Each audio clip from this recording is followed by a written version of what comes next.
चाहिए। ऐसे छोटी बड़ी हर बातों का विचार करें तो उसका एक अच्छा समावेश ऐसा बैजनाथ जी के जीवन में था।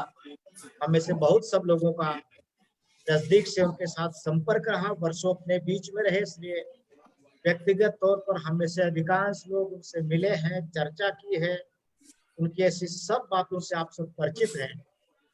ईश्वर की लीला है, उनको कोरोना हुआ, आयु भी 75 हो गई थी उनकी, और उस कोरोना के कारण अंतिम समय में उनको जो सांस की प्रॉब्लम हुई और फेफड़े रिस्पॉन्ड नहीं कर पाए, उनको आखिर की लड़ाई वो हार गए। आज अपने बीच में नहीं है,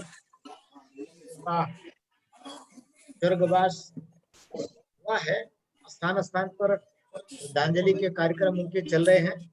अपना केंद्रीय स्तर का ये आज अभी पहला कार्यक्रम चल रहा है, इसलिए विचार हुआ था कार्यक्रम के प्रारंभ में बैजनाथ जी का स्मरण करेंगे, उस श्रद्धांजलि, उनके जीवन के कुछ ऐसे महत्व की दो चार बातों का मैंने जिक्र करके आप सभी उनका स्मरण करेंगे। 2 मिनट का मौन रखेंगे, बाद में सुरेंद्र जी शांति पाठ, शांति मंत्र बोलेंगे और कार्यक्रम आज का औपचारिक रूप से शुरू हो सकेगा। इतने मैंने बोलना है, अभी हम सभी मौन करेंगे।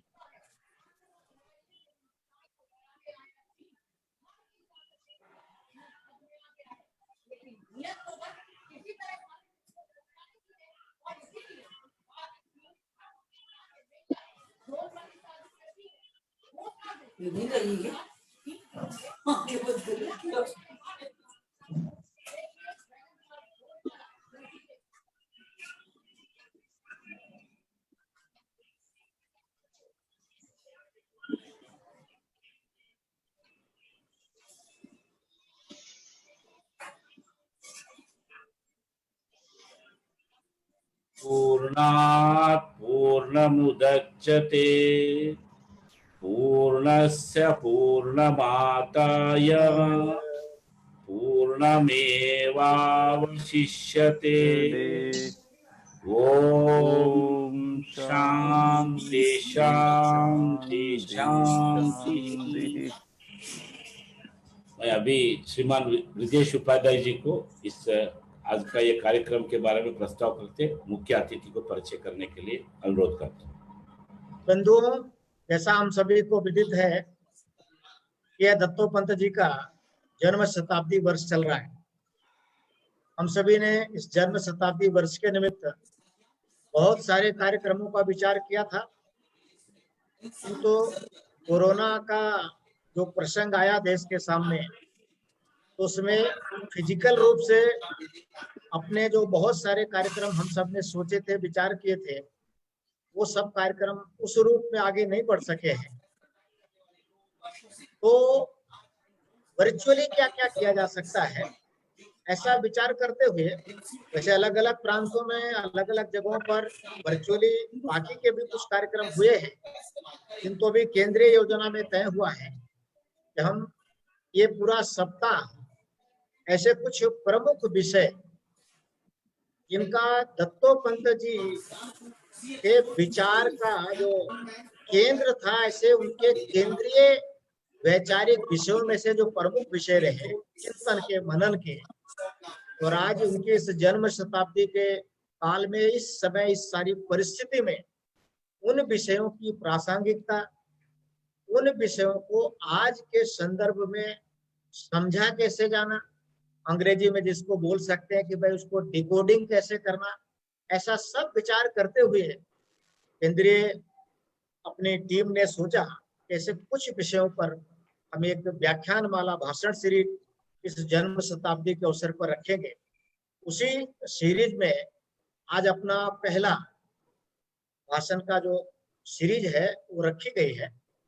आज वर्षों बाद हम सभी ने अभी अखबारों के माध्यम से, मीडिया के माध्यम से जो जानकारी मिली है कि वही बहुत सारे प्रश्न जिनको लेकर के हम सोचते थे कि देश में एक परिवर्तन आना चाहिए, एक पैराडाइम शिफ्ट आनी चाहिए, एक आधारभूत बदल आनी चाहिए सोच में, विचार में, ढांचा में, ऐसे सब विषयों में। और ऐसे सारे परिवर्तनों में एक बड़ा आधार होता है जो शिक्षा का, शिक्षा नीति का। और हम सब जानते हैं, शायद हम विद्यार्थी रहे हैं तब से लेकर अब तक, शिक्षा में एक मौलिक परिवर्तन आए, शिक्षा में व्यवसायिक शिक्षा को प्रोत्साहन मिले, ऐसे सब विषयों पर विद्यार्थी काल में हम सब ने जिसने भी विद्यार्थी संगठनों में काम किया है या समय समय पर ऐसे विषयों को जब स्पर्श किया, हमको ध्यान में आया होगा। तो हमारी व्यवसायिक शिक्षा को प्रोत्साहन मिले देश में, ऐसे विषय बड़ी प्रमुखता के साथ उठाए जाते रहे। तो अभी हाल के दिनों में सरकार ने एक नई शैक्षिक नीति का, एक शिक्षा का नया सारा प्रारूप देश के सामने लाए हैं, और उसमें उसका बहुत सारा आयाम, बहुत सारे भाग हैं। किंतु जो एक अच्छा विषय है कि व्यवसायिक शिक्षा, वोकेशनल एजुकेशन, इसको बहुत प्रोमिनेंस के साथ इस शिक्षा नीति में स्थान मिला है।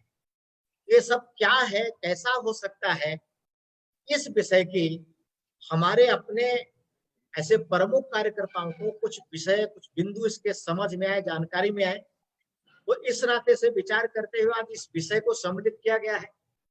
तो इस विषय का प्रतिपादन हमारे सामने कर सके, इसके लिए आधिकारिक पुरुष, अथॉरिटी के नाते जो इस विषय को अपने सम्मुख रख सके, ऐसे व्यक्ति की तलाश में हम सब लोग लगे थे। ऐसे महानुभाव कौन हो सकते हैं?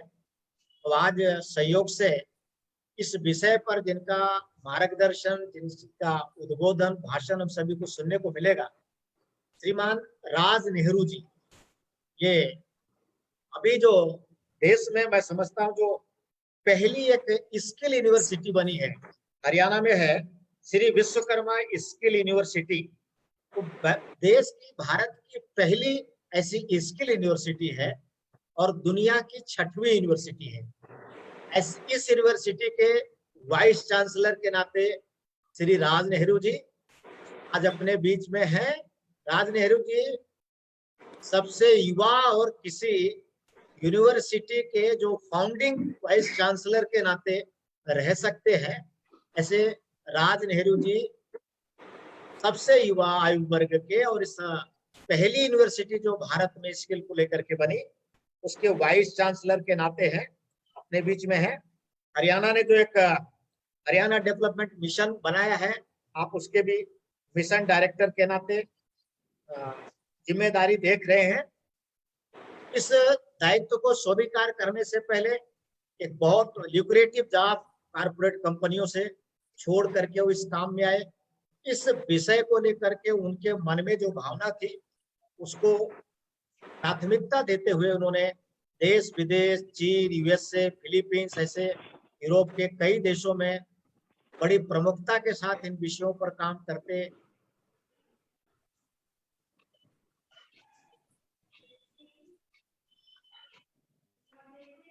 ब्रिजेश जी थोड़ा अनम्यूट कर दीजिए, ब्रिजेश जी अनम्यूट करके।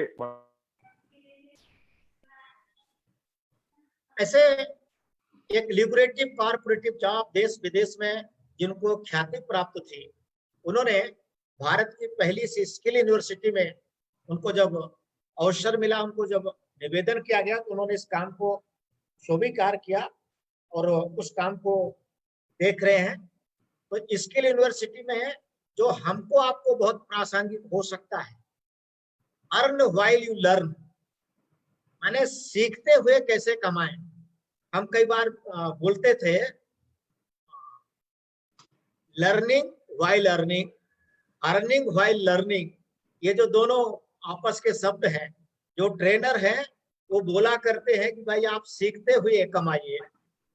हम ट्रेड यूनियन के लोग कई बार बोलते थे कि हमको कैसी ट्रेनिंग चाहिए जो हम कमाते हुए सीखें। तो मैं समझता हूँ कि इनका जो फोकस, वो कहने में हमसे इधर का उधर होता होगा, वो प्रशिक्षण के दौरान कमाई की बात करते हैं, हम कमाते हुए प्रशिक्षित हो जाएं, ऐसा हम एक आग्रह रखते हैं। तो मैं समझता हूँ कि हम दोनों बहुत नजदीक हैं, उनका वैशिष्ट, उनका बड़ा फोकस इस बात पर है। और ऐसे बहुत सारे इस श्री विश्वकर्मा स्किल यूनिवर्सिटी को बहुत सारे अवार्ड आपके नेतृत्व में मिले हैं। इन्होंने एक उत्सव फाउंडेशन नामक एक संस्था भी प्रारंभ की है, जो मोटे तौर पर बहुत गरीब और पिछड़े से बच्चों की शिक्षा और उनके स्किल अपग्रेडेशन के लिए काम करती है। और जो प्रधानमंत्री की कौशल विकास योजना है, आप उसकी स्टैंडिंग कमेटी में, उसकी मॉनिटरिंग कमेटी में सदस्य के नाते भी है। तो ऐसे जो विषय हम सभी लोगों ने आज चर्चा के लिए जिस पर जानकारी हमको मिले, उस विषय के एक अच्छे दक्ष, एक अथॉरिटेरियन स्पीकर इस नाते से श्रीमान राज नेहरू जी हम सभी को उपलब्ध हुए हैं। और मुझे पूरी उम्मीद है कि हम सभी की अपेक्षा जैसा है उसके अनुरूप हम सभी लोग उनसे मार्गदर्शन प्राप्त कर सकेंगे। मैं श्रीमान राज नेहरू जी को निवेदन करूंगा कि वो हम सभी के सम्मुख अपना विषय रखें। श्रीमान नेहरू जी। बहुत बहुत धन्यवाद आपका। एक बार पुनः क्या मेरी आवाज साफ सुनाई दे रही है जी? जी जी बिल्कुल बिल्कुल, एकदम अच्छी, साफ है सर, क्लियर है सर, क्लियर है, प्लीज। सबसे पहले हमने आज श्री बैद्यनाथ राय जी के लिए, उनके लिए जो प्रार्थना की है, मैं एक बार पुनः वो प्रार्थना मन से उनके लिए करता हूं कि उन्हें, उनकी आत्मा को शांति मिले। और आज इस जन्म शताब्दी के अवसर पर श्री दत्तोपंत ठेंगड़ी जी की जो हम कार्यक्रम आयोजित कर रहे हैं, इससे पहले कि मैं कौशल के विषय में बात करूं, ये बहुत जरूरी है मेरे लिए बोलना कि जैसे ही आदरणीय दत्तोपंत जी का नाम मन में आता है तो उनके जीवन के विविध आयाम अनायास ही मन में, मस्तिष्क में उभर कर सामने आते हैं। उन्होंने जिस प्रकार से एक ज्येष्ठ स्वतंत्रता सेनानी के रूप में, एक कुशल संगठक के रूप में, तथा अनेक राष्ट्र प्रेमी संगठनों के शिल्पकार के नाते, और एक विख्यात विचारक के नाते, लेखक के नाते, और संतों के समान त्याग की भावना रखने वाले और संयमित जीवन को जीने वाले जो प्रेरणा उन्होंने समाज में दी है, तथा जिस प्रकार से उन्होंने भारतीय किसानों व मजदूरों को सम्मान जीवन जीने का अवसर प्रदान कराने का अपना पूरा जीवन भर प्रयास किया है, मुझे लगता है कि साथ साथ में उन्होंने विश्व पटल पर भी एक ऐसी कीर्ति को स्थापित किया है और ऐसी कीर्ति को अंकित किया है जिससे पूरे भारत को गौरवान्वित महसूस होता है। और आज उनकी इस श्रृंखला में हम जिस प्रकार के ये कार्यक्रम कर रहे हैं, मुझे लगता है कि ये बहुत आवश्यक है समाज तक उनके चरित्र को पहुंचाना, उनके विचारों को पहुंचाना, उनकी फिलॉसफी को पहुंचाना, क्योंकि आज भारत में ही नहीं पूरी दुनिया में उनके इस विचार की बहुत बड़ी आवश्यकता है।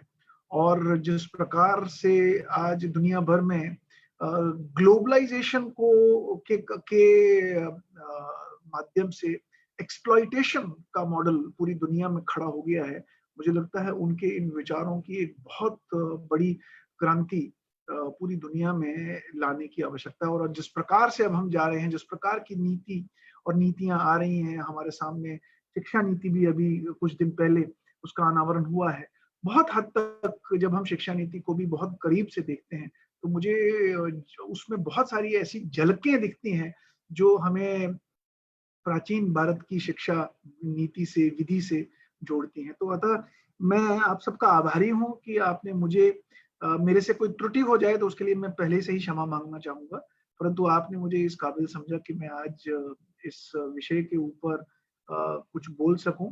ये मेरे लिए बहुत ही अहम प्लेटफॉर्म है कि मुझे इस प्लेटफॉर्म से आज बोलने का एक अवसर मिला है।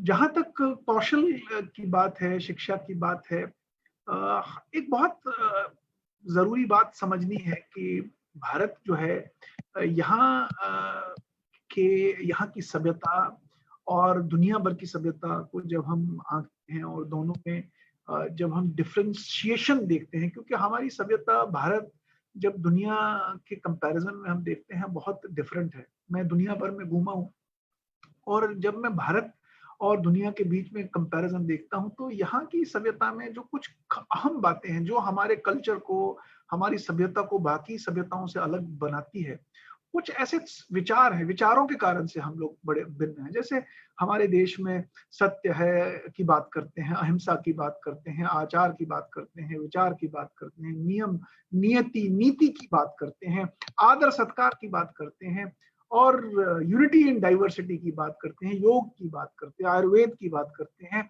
हमारे यहाँ पे वेजिटेरियनिज्म की बात करते हैं, हमारे यहाँ पे स्पिरिचुअलिटी की बात करते हैं, और हमारे यहाँ पे प्रकृति के प्रति हमारी उदारता और कृतज्ञता की बात करते हैं। अगर आप इन चीजों के बारे में देखें, ये दुनिया भर में कहीं नहीं है। मैं जिस भी देश में गया हूं, इस प्रकार की विचार रखने वाले, इस प्रकार की सोच रखने वाले दुनिया में आपको किसी भी देश में लोग नहीं मिलेंगे, किसी भी देश में आपको इस प्रकार की सभ्यता नहीं मिलेगी। और इन्हीं कारणों से जिस प्रकार की चीजें हमारे देश में उत्पन्न हुई, उन विचारों से जिस प्रकार के मैन्युस्क्रिप्ट्स निकले, जिस प्रकार के थॉट प्रोसेसेस निकले, उसमें सबसे इम्पोर्टेंट थॉट प्रोसेस आज हमारे यहाँ जब हम वेदों की बात करते हैं, जिसके कारण से हमारी ओरिजिनल थिंकिंग, हमारा जीवन जीने का एक लहजा जो बना, वो इन्हीं विचारों से बना, जिन विचारों की एक कोलेशन हमारे वेदों के रूप में हमारे सामने आई, और जिनमें हमें टॉलरेंस के बारे में सिखाया गया, एक्सेप्टेंस के बारे में सिखाया गया। आप देखिए, एक बहुत इंपॉर्टेंट विचार हमारी जो शिक्षा में हमें, मैं जब गुरुकुल मॉडल में देखता हूँ, एक बड़ा इंपॉर्टेंट विचार, एक बड़ा इंपॉर्टेंट श्लोक है, मेरे से अगर उसके उच्चारण में गलती हो जाए तो मुझे क्षमा करें। विचार है, वो जो थॉट है, वो है अनुबद्रा कृत्वो यन्तु विश्वतः। ये विचार बड़ा इंपॉर्टेंट है, क्योंकि इंग्लिश में जब हम इस विचार को जब हम पढ़ाते हैं, बोलते हैं, तो ये कहता है let the noble thoughts come from all sides. आप देखिए कितना पवित्र विचार है, अनुबद्धा कृत्वो यन्तु विश्वतः, let the noble thoughts come from all sides, यानी नोबल थॉट्स सारी दिशाओं से मुझे मिले, कोई भी ऐसी दिशा में छोड़ता नहीं हूँ जिस दिशा से मैं विचारों को अपने पास आने की इजाजत नहीं देता। इस विचार में ये भी है कि कॉन्ट्रेरियन व्यू, यानी मेरे विचार के विरुद्ध भी अगर कोई विचार है, उस विचार को भी मैं अपने पास आने की अनुमति देता हूं। अगर आप बाकी सभ्यताओं में जाएंगे और वहां आपको एक बड़ी यूनिक चीज दिखाई देगी, वहां पे let the noble thoughts come to me from all sides नहीं है, वहां पे यूनिलैटरल व्यू है कि जो मेरा विचार है वही सही है। परंतु ये भारत की ही सभ्यता ऐसी है, हमारी शिक्षा के अंदर जो प्राण फूके गए वो इसी सोच ने फूके कि let the noble thoughts come from all sides. हर दिशा से, हर प्राणी से, हर व्यवस्था से, हर अवस्था से मेरे पास विचार आए और वो नोबल विचार हों, और उन्हीं विचारों के समावेश से मैं एक नए विचार की कल्पना करूं, और वो नया विचार, उसमें से क्या निकले, कृन्तोवा यन्तु विश्वतः आर्यम, let us make this world a noble place to live. हम इस दुनिया को एक बहुत ही अच्छी और नोबल जगह बनाए, यानी आपका विचार और मेरा विचार मिलके एक नया विचार क्रिएट करे, और उस विचार में से हम एक ऐसा विचार निकालें जिससे बहुत अच्छे समाज की कल्पना करें।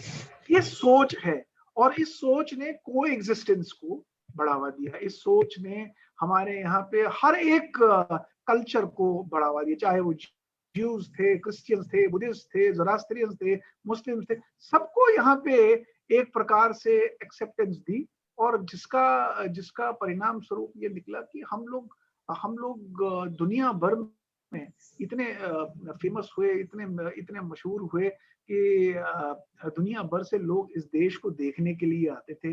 मैं जब पढ़ता हूँ, चाहे वो जिनजियांग है, फाहियान है, यूनसांग है, या पर्शियन स्कॉलर्स हैं, वो लिखते हैं, जो अच्छे स्कॉलर्स हैं, वो लिखते हैं कि दुर्गम से दुर्गम मार्गों से होते हुए भी वो भारत आना चाहते थे और भारत की इस शैक्षिक सभ्यता को देखना चाहते थे। और ये शैक्षिक सभ्यता कहाँ मिलती थी?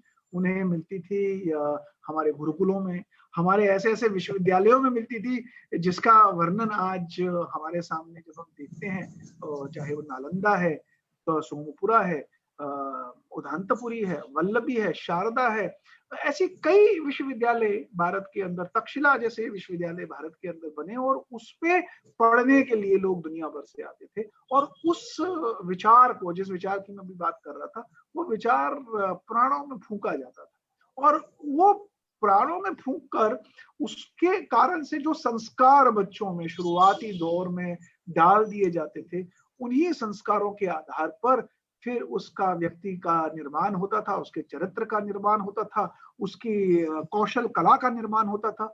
और जो कौशल कला वो सीखता था, वो कौशल कला उसके बाद उसका वो उपयोग समाज कल्याण के लिए करता था, और उस समाज कल्याण में अपने लिए जितनी पर्याप्त मात्रा में चाहिए उतना ही वो रखता था, बाकी समाज के लिए वो छोड़ता था। इस प्रकार की जो नियम नियति और नीति हमें अपने पूर्व विश्वविद्यालयों में, गुरुकुलों में सिखाई जाती थी, और जिसका परिणाम यह निकला कि भारत एक ऐसा समृद्ध देश बना जिस देश के को हम कहते थे सोने की चिड़िया। सोने की चिड़िया का अर्थ ये था कि जो चीज हम यहाँ बनाते थे उस चीज का मार्केट पूरी दुनिया भर में यहाँ लोग अट्रैक्ट होके आते थे, वो प्रोडक्ट्स खरीदते थे, सर्विसेज खरीदते थे, और हम दुनिया भर में उसको पहुंचा देते थे। और आप इसका कोई हमने कभी हल्ला गुल्ला नहीं किया, कभी इसका कॉपीराइट नहीं किया, कभी इसका पेटेंट नहीं किया। देखिए बड़ी बड़ी बात यह है, अगर भारत ने अपने प्रोडक्ट्स और सर्विसेज का पेटेंट किया होता तो आज पूरी दुनिया इसकी गुलाम होती, लेकिन गुलामी कराना भारत की विचारधारा में था नहीं। जो बनाते थे उसको समाज कल्याण में, समाज के लिए और लोगों के लिए उसको वितरण में डाल देते थे। ये हमारे यहाँ की शिक्षा पद्धति थी, ये हमारे यहाँ का मौलिक विचार था। और मैं आपको एक बड़ी अनूठी सी बात और बताना चाहूंगा। अगर आपने कभी इस व्यक्ति के बारे में पढ़ा हो, इसका नाम था एंगस मैडिसन। ये बहुत बड़ा ब्रिटिश हिस्टोरियन और इकोनॉमिस्ट था। इसने एक पुस्तक लिखी जिसका नाम था कंटूर्स ऑफ वर्ल्ड इकोनॉमी। बड़ी अमेजिंग पुस्तक है। इस पुस्तक को जब आप पढ़ेंगे तो आपको कुछ समय के लिए लगेगा कि वास्तव में क्या ये भारत था। इसने बड़ी अमेजिंग सी बात लिखी। अगर हम आज अपने भारत का जीडीपी का कंट्रीब्यूशन दुनिया भर में देखें तो हमारे जीडीपी का कंट्रीब्यूशन करीब 6 से 7% है टोटल दुनिया की जीडीपी का। लेकिन कॉन्टूर्स ऑफ वर्ल्ड इकोनॉमी को जब आप पढ़ते हैं तो आपकी दृष्टि वहां जाती है जिसमें एंगस मैडिसन ने पूरी दुनिया की इकोनॉमी को स्टडी किया। उसमें यूएस की इकोनॉमी स्टडी की, यूरोप की इकोनॉमी स्टडी की, अरब वर्ल्ड की इकोनॉमी स्टडी की, चीन की इकोनॉमी स्टडी की, भारत की इकोनॉमी स्टडी की, और एक फर्स्ट सेंचुरी एडी से लेके 17वीं 18वीं शताब्दी तक यानी 1700-1800 साल की इकोनॉमी को उसने स्टडी किया। हैरानी की बात दुनिया भर के लिए ये है कि जब हम एंगस मैडिसन की रिपोर्ट्स पढ़ते हैं तो वो कहता है फर्स्ट सेंचुरी एडी से लेके 17वीं शताब्दी तक भारत का जो जीडीपी कंट्रीब्यूशन दुनिया भर की जीडीपी का था वो 35% से 40% तक का था। अब अंदाजा लगाइए 1700 साल, 1600-1700 साल एंगस मैडिसन के हिसाब से 35-40% की जो जीडीपी भारत की थी पूरी दुनिया भर के जीडीपी का, क्या हो रहा था भारत। आज हम आत्मनिर्भरता की बात करते हैं, हम तो आत्मनिर्भर भारत हमारे पिछले 7000 वर्षों से भारतीय सभ्यता के मूल में है, क्योंकि जिस प्रकार की व्यवस्था भारत के अंदर पिछले कई हजारों वर्षों से थी उसने भारत के अंदर इतनी समृद्धि लाई थी। हमारी शिक्षा व्यवस्था इसका सबसे बड़ा मूल कारण था। और उस शिक्षा व्यवस्था का रिजल्ट क्या निकला, चाहे आप मेटलर्जी के एरिया में देखें, चाहे आप मेटल साइंस को देखें, चाहे कैनाल मेकिंग को देखें, ब्रिज मेकिंग को देखें, एग्रीकल्चर को देखें, टेक्सटाइल्स को देखें, चाहे शल्य चिकित्सा को देखें, आयुर्वेद।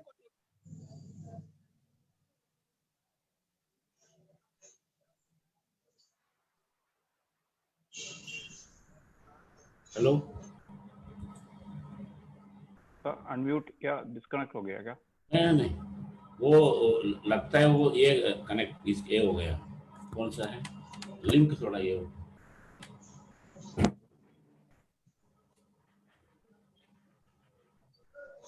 हेलो हेलो लिंक थोड़ा वीक हो गया उधर स्ट्रक्चर। ठीक वो आ जाएंगे, साथ है इधर है।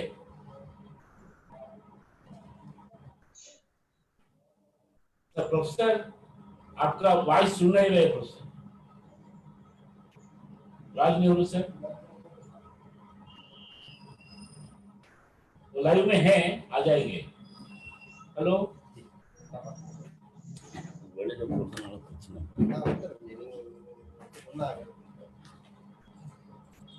और लिंक स्पीकर हेलो, आ रहा सर, बात करिए सर, सर बात करिए।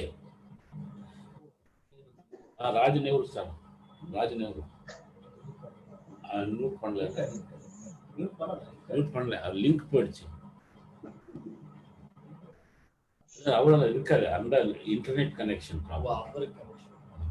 हेलो सर आ गया आ गया प्लीज प्लीज प्लीज ये रंजन साहू आप बंद करिए, Ranjan Sahu. Right sir, continue करिए सर, नेहरू सर आप कंटिन्यू करिए। आपका आवाज नहीं आता है Raj ji, Nehru ji. Sir, we are not able to hear your voice audio, please. We can see you, not hearing.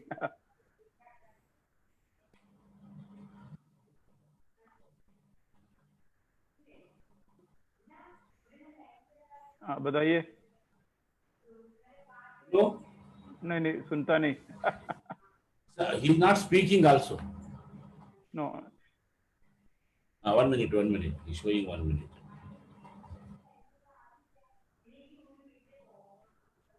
Okay, Suresh Sinha को म्यूट பண்ணுங்க, म्यूट பண்ணுங்க। A0056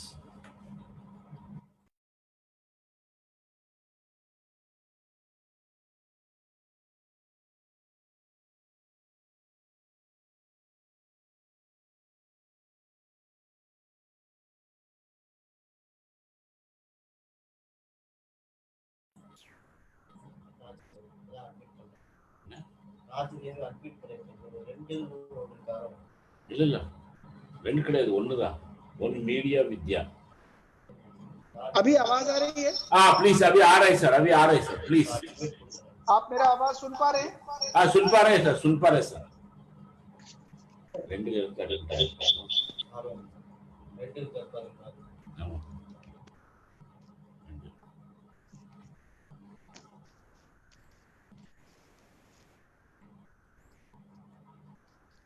सर का सेकंड का भी हो गया। अभी आवाज? हाँ सर, आपने दो सिस्टम्स ऑन किया है सर, इसके कारण थोड़े डिस्टर्ब हो गए सर। अभी आवाज आ रही है? आ रहे सर, आ रहे, प्लीज प्लीज। अभी प्लीज एकदम पक्का, एकदम पक्का है। क्या मेरा आवाज कब रुक गया था? मैं कहाँ पे आपको सुनाई नहीं दिया? आप सर आपने के यंगेस्ट इसमें 30 जीडीपी कंट्रीब्यूशन 35% to 40% वहां रुक गए थे सर। तो अभी जो एंगस मेडिसन का जो बुक है जिसका नाम है कंटूर्स ऑफ वर्ल्ड इकोनॉमी, इसमें बड़े स्पष्ट रूप से इन्होंने दुनिया भर की जब इकोनॉमी को स्टडी किया तो भारत की इकोनॉमी को देखा। अभी आवाज आ रही है जी? आ रहे सर, आ रहे। तो इन्होंने देखा कि भारत की इकोनॉमी लगभग 35% of the total GDP of the world है, और दुनिया भर में अब आप अंदाजा लगाइए कि आज हमारी 6-7% की जीडीपी है दुनिया भर की।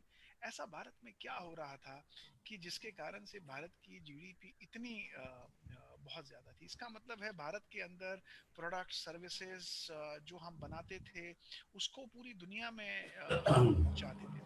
परंतु सबसे बड़ी बात है कि भारत ने कभी इनको पेटेंट नहीं किया, भारत ने कभी इनका कॉपीराइट नहीं किया, क्योंकि अगर भारत इसका पेटेंट और कॉपीराइट करता तो आज दुनिया भर हमारी गुलाम होती।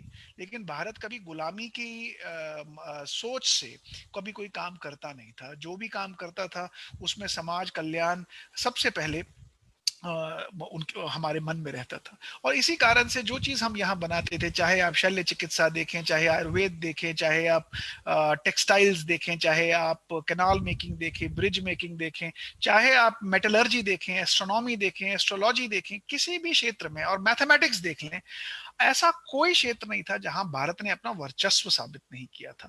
और इसके कारण से दुनिया भर से लोग यहाँ आते थे और यहाँ के विश्वविद्यालयों में पढ़ते थे, पढ़ाई करके वापस अपने देश में जाके उन्हीं का अनुसरण करते थे। खैर ये एक दूसरी बात है, हम इसको मेंटेन नहीं कर पाए। हमारे यहाँ इन्वेडर्स ने एक बहुत बड़ा त्रासदी की, डिस्ट्रक्शन हमारे यहाँ बहुत हुई, और उसके बाद हम कॉलोनियल्स के चंगल में फंस गए, और कॉलोनियल्स ने अपना एक बहुत ही डेंजरस, जिसको मैं प्लान बोलता हूँ, जिससे भारत की उन्होंने रीढ़ की हड्डी तोड़ दी, जो एक नई एजुकेशन पॉलिसी जो मैकॉले साहब लेके आए थे, और जिसके कारण से भारत की जो बुनियाद थी उसने बिल्कुल खत्म कर दी, खोखला कर दिया। और जब भारत आजाद हुआ तो उसी बुनियाद को परस्यू करते गए, और आज उसका परिणाम ये है कि उसी मैकॉले की शिक्षा व्यवस्था को हम लोग आगे चलाते गए, और उसी की कॉपी हमने पिछले 60 सालों में करते रहे। लेकिन फॉर्चुनेटली अभी जो हमारे यहाँ पे नई शिक्षा नीति आई है, ये क्योंकि मैं भी पिछले सवा साल से इसके साथ जुड़ा हुआ हूँ, तो मैं दावे से कह सकता हूँ इस शिक्षा नीति में अब हमें एक बहुत अच्छी अपॉर्चुनिटी है। इसको हम अपने रूट्स के साथ, अपने कल्चर के साथ, अपने हेरिटेज के साथ, और उस पद्धति से जोड़ेंगे जो पद्धति हमारी शिक्षा व्यवस्था की पहले थी।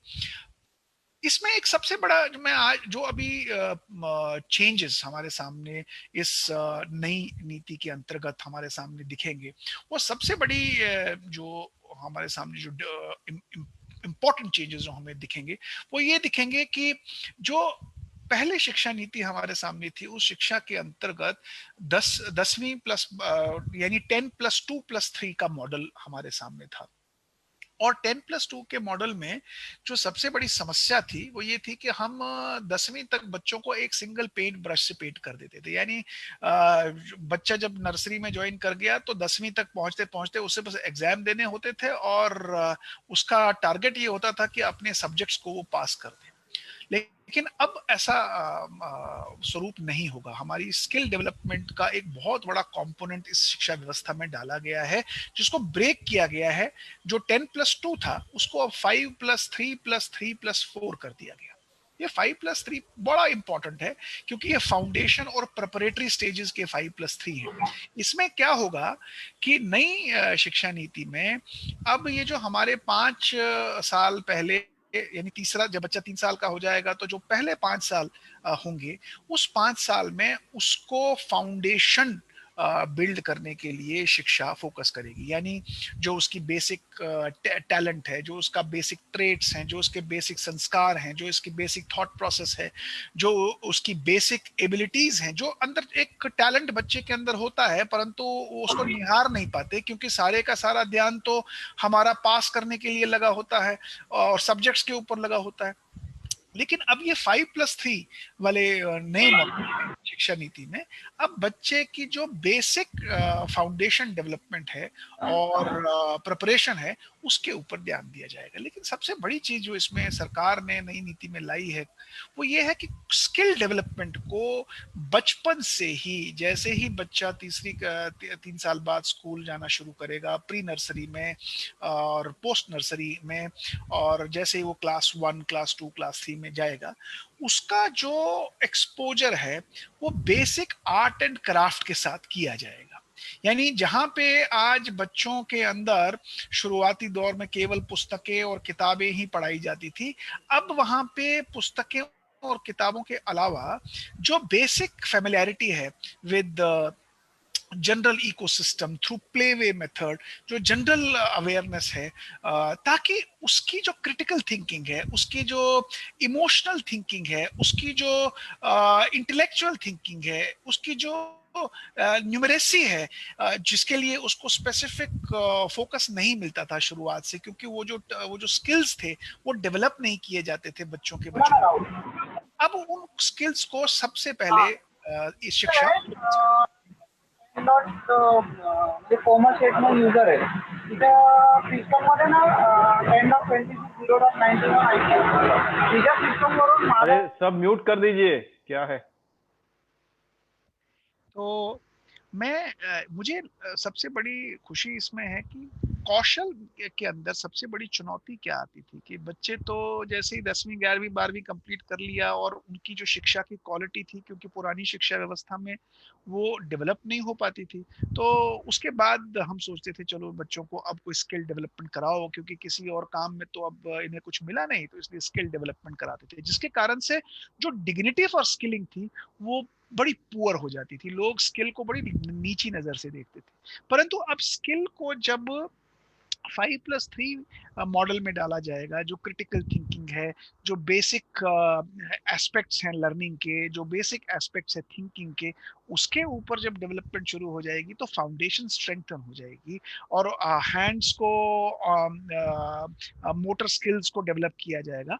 तो बच्चे के अंदर जो बेसिक पैदाइशी टैलेंट है वो टैलेंट उभर के बाहर आना शुरू हो जाएगा। यानी अब बच्चा अपनी पसंद की चीज को फोकस करना शुरू करेगा, ना कि जो उसके ऊपर थोपी जाती थी। तो उससे दो फायदे होंगे, एक जो उसकी कॉग्निटिव डेवलपमेंट होगी, एक उसकी इंटेलेक्चुअल डेवलपमेंट होगी। इसके साथ एक बड़ी अच्छी चीज इसमें आई है, वो है मदर टंग। यानी वो जिस जगह पे रहता है उसको अब उसकी मदर टंग में ऑप्शन मिलेगा कि वो उन चीजों को सीखे। तो उससे फायदा ये होगा कि जो लोग लोकल लैंग्वेज में अपने घर में मातृभाषा में जो भी उनकी मदर टंग थी उस मातृभाषा में बोलते थे, अब उन्हें उसी मातृभाषा में ये अवसर भी मिलेगा कि वो उसी मातृभाषा में कौशल को भी सीखें और पढ़ाई को भी करें। और इससे फायदा ये होगा कि जब आप मदर टंग में ही कोई चीज सीख रहे हैं तो आपकी सीखने की जो आउटकम है, जो रिजल्ट है, वो ज्यादा बेहतर होगा।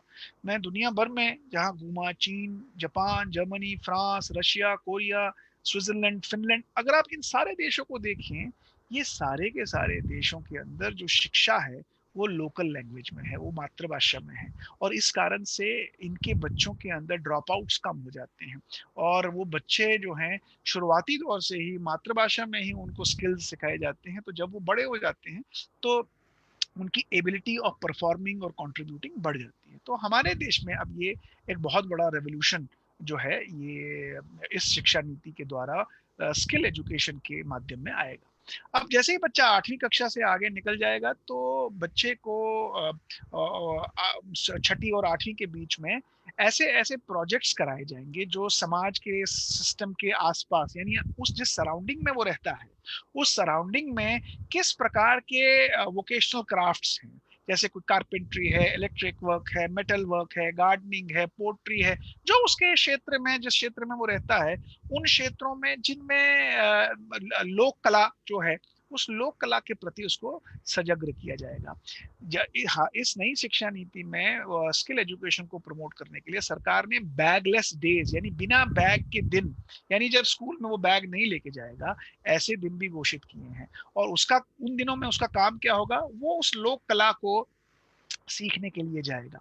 लोक कला को सीखने के लिए भी प्रावधान ये बनाया गया कि वो स्कूल से बाहर जाएगा, यानी टीचर्स के साथ उसको लोकल एरियाज में लेके जाएगा, लोकल मेंटर्स के साथ, यानी जो उस कला में निपुण हैं उन कला के मास्टर्स के साथ उन बच्चों को एसोसिएट किया जाएगा, ताकि 8वीं कक्षा तक बच्चों के अंदर लोक कलाओं के प्रति भी जागरूकता हो, कलाओं के प्रति भी रुचि उनकी बढ़े, और जैसे ही वो 8वीं कक्षा से आगे निकलते हैं 9वीं 10वीं में, तो वोकेशनल एजुकेशन के अंदर जॉब रोल्स के साथ कनेक्ट किया जाएगा। जॉब रोल्स का मतलब क्या है, मान लीजिए जैसे ही 9वीं कक्षा में आज बच्चा गया तो सबसे पहले तो हम बच्चों को 10th करते ही क्या करते हैं कि उनको आर्ट्स में, साइंस में, कॉमर्स में, इसमें डाल देते हैं, यानी उनको सेगमेंटाइज कर देते हैं। जो आर्ट्स में गया वो साइंस नहीं पढ़ सकता, जो साइंस में गया वो कॉमर्स नहीं पढ़ सकता, जो कॉमर्स में गया वो आर्ट्स नहीं पढ़ सकता।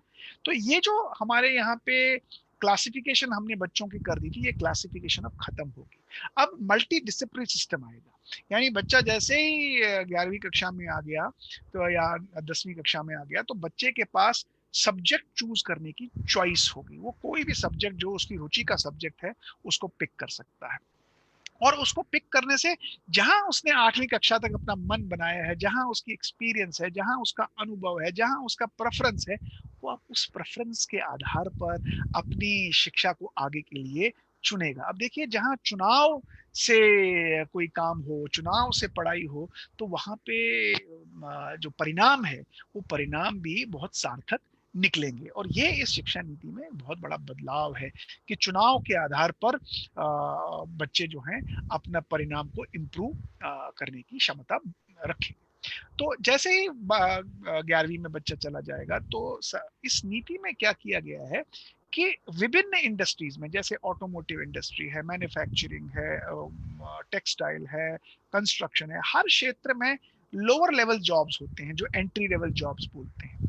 इन एंट्री लेवल जॉब्स में जैसे कोई पेंटर है, जैसे कोई इलेक्ट्रिशियन है, जैसे कोई प्लम्बर है, जैसे कोई सीएनसी ऑपरेटर है, जैसे कोई वेल्डर है, जैसे कोई मशीनिस्ट है, जैसे कोई गार्डनर है, जो एंट्री लेवल जॉब्स हैं, इन जॉब्स के इर्द गिर्द छोटे छोटे कोर्सेज का निर्माण किया जाएगा, या जो निर्माण हो चुके हैं उन कोर्सेज को सिलेबस के अंदर कंबाइन किया जाएगा। यानी अगर मान लीजिए कोई मैथ पढ़ रहा था, अब उसको साथ में एक वोकेशनल कोर्स भी पढ़ना पड़ेगा, और वोकेशनल कोर्स को पढ़ने के साथ साथ वो मैथ भी पढ़ेगा और वोकेशनल कोर्स भी पढ़ेगा।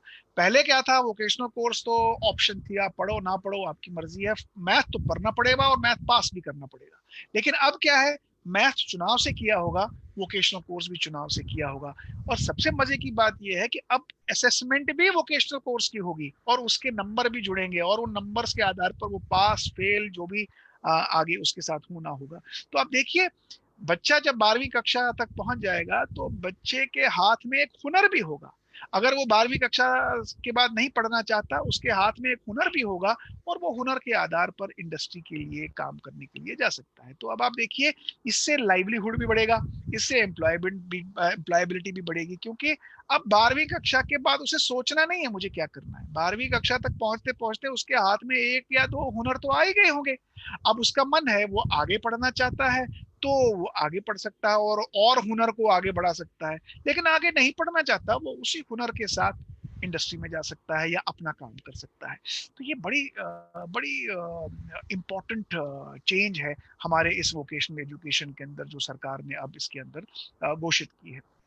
साथ ही एक बहुत अच्छा मॉडल जो सरकार ने स्किल एजुकेशन को प्रमोट करने के लिए डाला है, वो है flexi entry and exit system. आज व्यवस्था क्या है कि अगर कोई बीए करने, बीएससी करने, बीकॉम करने, बीटेक करने के लिए आता है, जब तक वो पूरे 4 वर्ष 3 वर्ष नहीं कंप्लीट करता तो उसे ग्रेजुएट की डिग्री नहीं मिलती है। लेकिन अब इस नई व्यवस्था में आप पहले वर्ष में आएंगे अगर ग्रेजुएशन के, तो अगर आपने पहले वर्ष के बाद ही उसको छोड़ना चाहा सक्सेसफुली, आप सेकेंड ईयर में नहीं जाना चाहते, तो आपको पहले वर्ष के आधार पर ही असेसमेंट की जाएगी और उसके आधार पर ही आपको एक डिप्लोमा दिया जाएगा। दूसरे वर्ष कंप्लीट करने पे आपको एडवांस डिप्लोमा मिलेगा, तीसरा वर्ष कंप्लीट करने पे आपको ग्रेजुएशन मिलेगी। और सबसे बड़ी मजेदार बात यह है कि हर साल किसी न किसी जॉब के साथ कनेक्ट किया गया है। यानी अगर आप दूसरे साल बाद ही ग्रेजुएशन के निकल जाते हैं तो आपको अपने क्षेत्र के किसी जॉब रोल के साथ कनेक्ट किया गया। यानी हर लेवल पर ग्रेजुएट होते होते एक बच्चा किसी न किसी इंडस्ट्री के जॉब के साथ मैप होता जाएगा, ट्रेन होता जाएगा और वो एम्प्लॉयबल होता जाएगा। और इस प्रकार से इस शिक्षा को इन्होंने अंकित किया है। सबसे अच्छी चीज और इसमें ये सरकार ने इस नीति में लाई है कि छठी कक्षा से ही शुरुआत में कोडिंग के स्किल्स, आप दुनिया भर में देख सकते हैं आज टेक्नोलॉजी बहुत चरम सीमा पर है और टेक्नोलॉजी के आधार पर ही एक बहुत बड़ा रेवोल्यूशन भी खड़ा हो गया है। हम ये नहीं कह सकते आज अपने बच्चों को कि आपको टेक्नोलॉजी नहीं सिखाएंगे।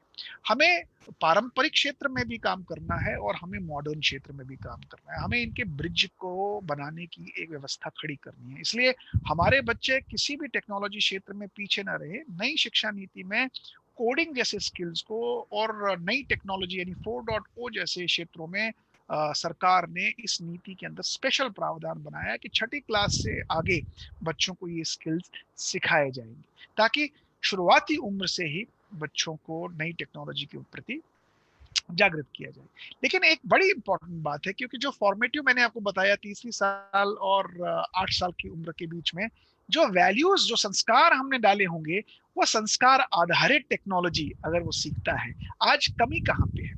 कमी है कि अगर आप वेस्टर्न एजुकेशन और इंडियन एजुकेशन जो जो मूल रूप से भारतीय शिक्षा थी, अंतर देखिए, जब मैं घूमता हूँ दुनिया भर में तो मुझे दिखता है जो वेस्टर्न मॉडल था ये आउटवर्ड फोकस्ड है, यानी ये फिजिकल वर्ल्ड के कंफर्ट्स के ऊपर फोकस्ड है।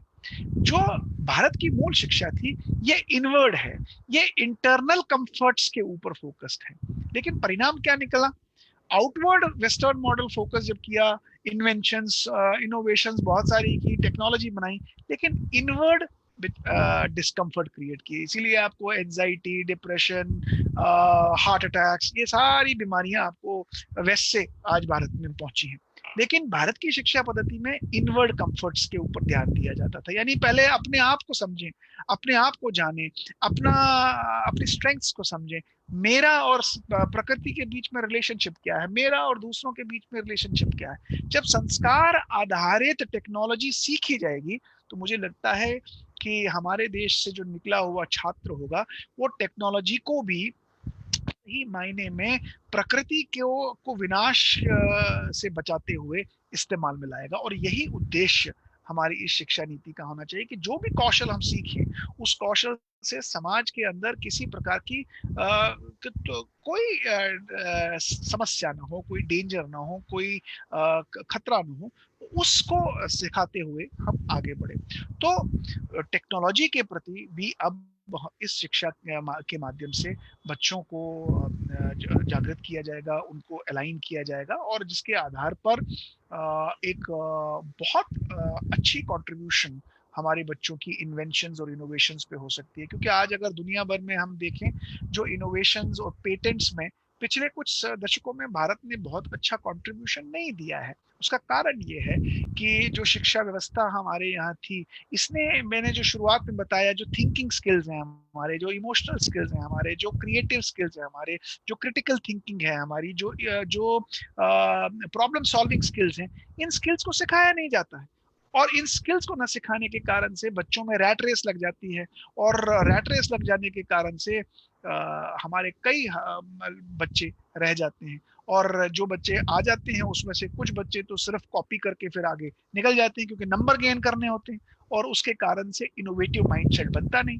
इनोवेटिव माइंडसेट बनता नहीं है तो हमारे यहाँ पे नए आविष्कार बनने में फिर कमी हो जाती है। तो जो बच्चे आगे निकल जाते हैं उसमें से एक बहुत बड़ा तबका बच्चों का, अगर आप देखें, सिलिकॉन वैली चला जाता है, यूरोप चला जाता है, यूएस चला जाता है, वो ब्रेन ड्रेन भारत से हो जाता है।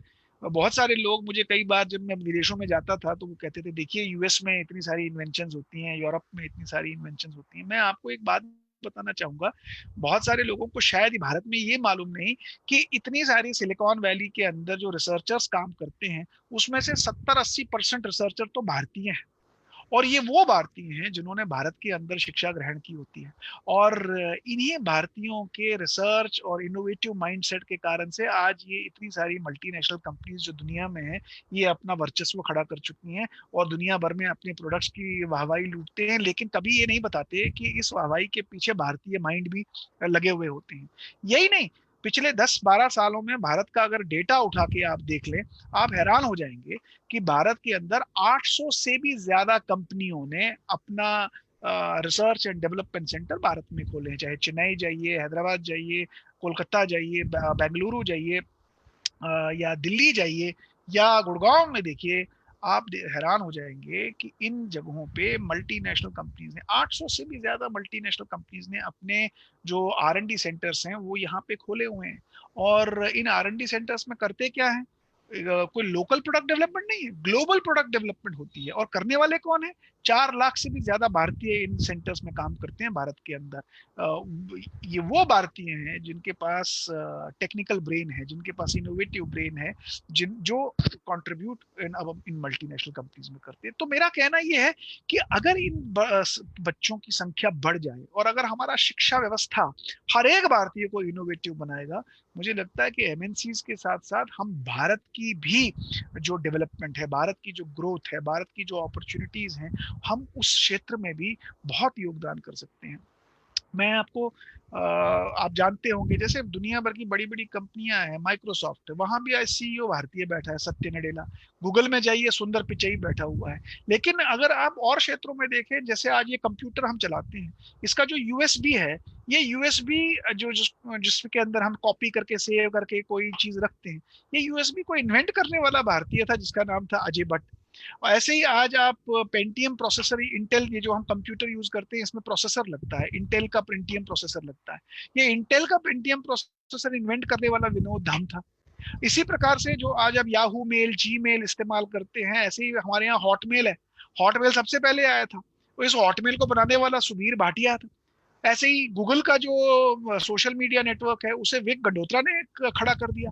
आप किसी भी क्षेत्र में जाएं, हमारे भारतीयों की जो इनोवेटिव माइंडसेट रही है, जो मैंने कहा कि लास्ट टॉप माइल के जो भारतीय थे, वो इन ऑर्गेनाइजेशंस में और हमारे यहाँ जिन्होंने अपनी इन्वेंशंस की। लेकिन मूल रूप से अगर सारी शिक्षा व्यवस्था पूरे पिरामिड को फोकस करती है, हमारे रूरल बेल्ट्स में, हमारे ट्राइबल बेल्ट्स में लाखों करोड़ों बच्चे ऐसे हैं जिनके पास टैलेंट भरा पड़ा है, लेकिन अनफॉर्चुनेटली उनको उन तक ये पहुंचती नहीं थी शिक्षा, क्योंकि या तो हम अंग्रेजी का अनुसरण करते थे या हम लोकल लेवल पर उनको केवल उस रैट रेस में झोंक देते थे, जिसके कारण से वो कभी आगे बढ़ नहीं पाते थे, उनके ड्रॉप आउट्स हाई हो जाते थे। ट्राइबल बेल्ट में तो मैं आज देखता हूँ जो ओवरऑल ट्राइबल बेल्ट भारत का है, उसमें केवल मात्र 15-17% बच्चे ही पढ़ाई के क्षेत्र में आ जाते हैं। 80-85% बच्चे आ ही नहीं पाते। तो अब जो नई शिक्षा व्यवस्था होगी, इसमें सबसे बड़ी एक जो मुझे उम्मीद लगती है, उम्मीद की किरण, कि हम सब तक पहुंचेंगे, हमारी जो रीच है वो सब तक पहुंचेगी, और उस कारण से जो टेक्नोलॉजी है, हम उस टेक्नोलॉजी का जो ब्रेन ड्रेन होता था, अब उसका ब्रेन गेन होगा, क्योंकि अब भारत के अंदर जब हर हर लेवल पर उस तरह का माइंडसेट हम डेवलप करने की प्रक्रिया करेंगे, तो मुझे लगता है कि जो आज समस्या हम फेस कर रहे हैं, उस समस्या से शायद हमें छुटकारा मिलेगा। साथ साथ में जो अब भारत की जो एक क्रेडिबिलिटी दुनिया भर में बन रही है, और चाइना की क्रेडिबिलिटी दिन प्रतिदिन डाउन होती जा रही है उसके अपने हरकतों के कारण से, उसके कारण से भी भारत की और बहुत सारी ऑर्गेनाइजेशंस अब रुक कर रही हैं। मैं पिछले 1 महीने से लोगों से पूछ रहा हूँ कि ऑर्डर की स्थिति क्या है, तो मैन्युफैक्चरिंग में मुझे बताते हैं कि जो इंटरनेशनल कंपनीज हैं वो भारत में अपना ऑर्डर नंबर को बढ़ाना चाहती हैं और मैन्युफैक्चरिंग को शिफ्ट करना चाहती हैं भारत। लेकिन उसके लिए जो मैन्युफैक्चरिंग मॉडल यहाँ पे चाहिए वो भी टेक्नोलॉजी से परिपेक्ष चाहिए, क्योंकि आज आईओटी की बहुत बड़ी ज़रूरत है, आज आर्टिफिशियल इंटेलिजेंस की बहुत बड़ी ज़रूरत है प्रोडक्शन सिस्टम को इम्प्रोवाइज करने का। तो इस टेक्नोलॉजी को किस प्रकार से इस्तेमाल में लाना, और इसके लिए हमारे यहाँ पे कुशल युवा मिले, हमें उस प्रकार के कौशल के अंदर भी अपने बच्चों को ट्रेन करना है। परंतु हमें इन टेक्नोलॉजीज का इस्तेमाल यहाँ भी देखना है कि ये हमारे रिमोट एरियाज में कैसे उन क्षेत्रों में हमें हेल्प कर सकती है। जैसे हेल्थ केयर है, आज हेल्थ केयर की रीच हमारे लास्ट माइल तक नहीं है, परंतु अगर टेक्नोलॉजी का इस्तेमाल किया जाए तो लास्ट माइल तक हमारी हेल्थ केयर का सिस्टम पहुंचाया जा सकता है। आप देखिए वाटर बोर्न डिजीजेस, पानी के कारण से कितने लोग गांव क्षेत्रों में, ट्राइबल बेल्ट्स में उनको तकलीफ पहुंचती है, लेकिन अगर हम इंटरनेट ऑफ थिंग्स का, आईओटी का इस्तेमाल करें, तो आईओटी के कारण से बहुत सारी चीजों का एनालिसिस करके हम लोग वाटर बोर्न डिजीज को, हेल्थ केयर को की समस्या को सुलझा सकते हैं। एग्रीकल्चर के अंदर जो आज एक बहुत बड़ी समस्या है कि एग्रीकल्चर को प्रोडक्टिव कैसे बनाया जाए, बहुत जगहों पे नई टेक्नोलॉजी का अनुसरण किया जा सकता है, और हम अपने एग्रीकल्चर के अंदर उस टेक्नोलॉजी को उस प्रकार से इस्तेमाल कर सकते हैं जिससे हमारे जो ग्रामीण क्षेत्र में जो एग्रीकल्चरिस्ट हैं उनकी प्रोडक्टिविटी, उनकी अर्निंग्स पर हेक्टेयर कैसे बढ़े, इसमें टेक्नोलॉजी का बहुत बड़ा इस्तेमाल हो सकता है। अगर बचपन से ही बच्चों को ओरिएंट किया जाए इन चीजों के प्रति, तो मुझे लगता है कि आने वाले दिनों में ये हमारे देश में एक बहुत बड़ा रेवोल्यूशन ला सकता है, क्योंकि हमारे यहाँ हर क्षेत्र में अपॉर्चुनिटीज है। हम डेवलपिंग नेशन हैं और उसमें हर क्षेत्र में हमारे पास बहुत सारी अपॉर्चुनिटीज हैं जिसको हम मटेरियलाइज कर सकते हैं। मैं कोरोना के काल में मैं बड़ा हैरान हो गया था कि जो लोगों ने कहा कि हमारे पास तो अब स्टार्टअप्स नहीं शुरू हो सकते, एंटरप्राइजेस नहीं शुरू हो सकते, परंतु मैं जब डेटा देख रहा था तो मुझे बड़ा खुशी हुई कि हमारे यहाँ के बहुत सारे स्टार्टअप्स ने इस कोरोना काल में ही लगभग 1.23 बिलियन यूएस डॉलर्स की जो फंडिंग रेज की है। बहुत सारे जो हमारे फंड रेजर्स हैं स्टार्टअप्स के लिए भारत के अंदर, जो ऑर्गेनाइजेशंस हैं, उन्होंने अपने लिए बहुत सारा स्टार्टअप्स के लिए फंड्स को रेज किया है थ्रू वेरियस ऑर्गेनाइजेशंस। तो ये एक बड़ी अच्छी बात है कि उनके प्रोडक्ट्स, उनके माइंडसेट और उनकी टेक्नोलॉजी और उनके थॉट प्रोसेस को रिकॉग्नाइज किया और उसमें इन्वेस्टमेंट्स आई। यही नहीं, मैं एक प्रोजेक्ट देख रहा था जो भारत में अभी हमारी आदिवासी महिलाओं ने किया है छत्तीसगढ़ में। और आप जानते होंगे कि वहाँ छत्तीसगढ़ में और मध्य प्रदेश में वो एक हर्ब है जिसका नाम है महुआ। वो महुआ को ब्रू करते हैं, उससे वो कुछ बनाते हैं, वो अल्कोहलिक टाइप कुछ होता है। लेकिन उस महुआ को मैंने देखा कि अभी उसके ऊपर आदिवासी महिलाओं का एक छोटा समूह बना हुआ है। और अब उन्होंने अभी कोरोना पीरियड में उसको मधुकम के नाम से अभी एक ब्रांड को रजिस्टर किया है। और ये हैंड सैनिटाइजर, यानी वही अल्कोहल जो इस महुआ से निकलता था, अब उसको उन्होंने डाइवर्ट करना शुरू कर दिया है हैंड सैनिटाइजर्स की ओर।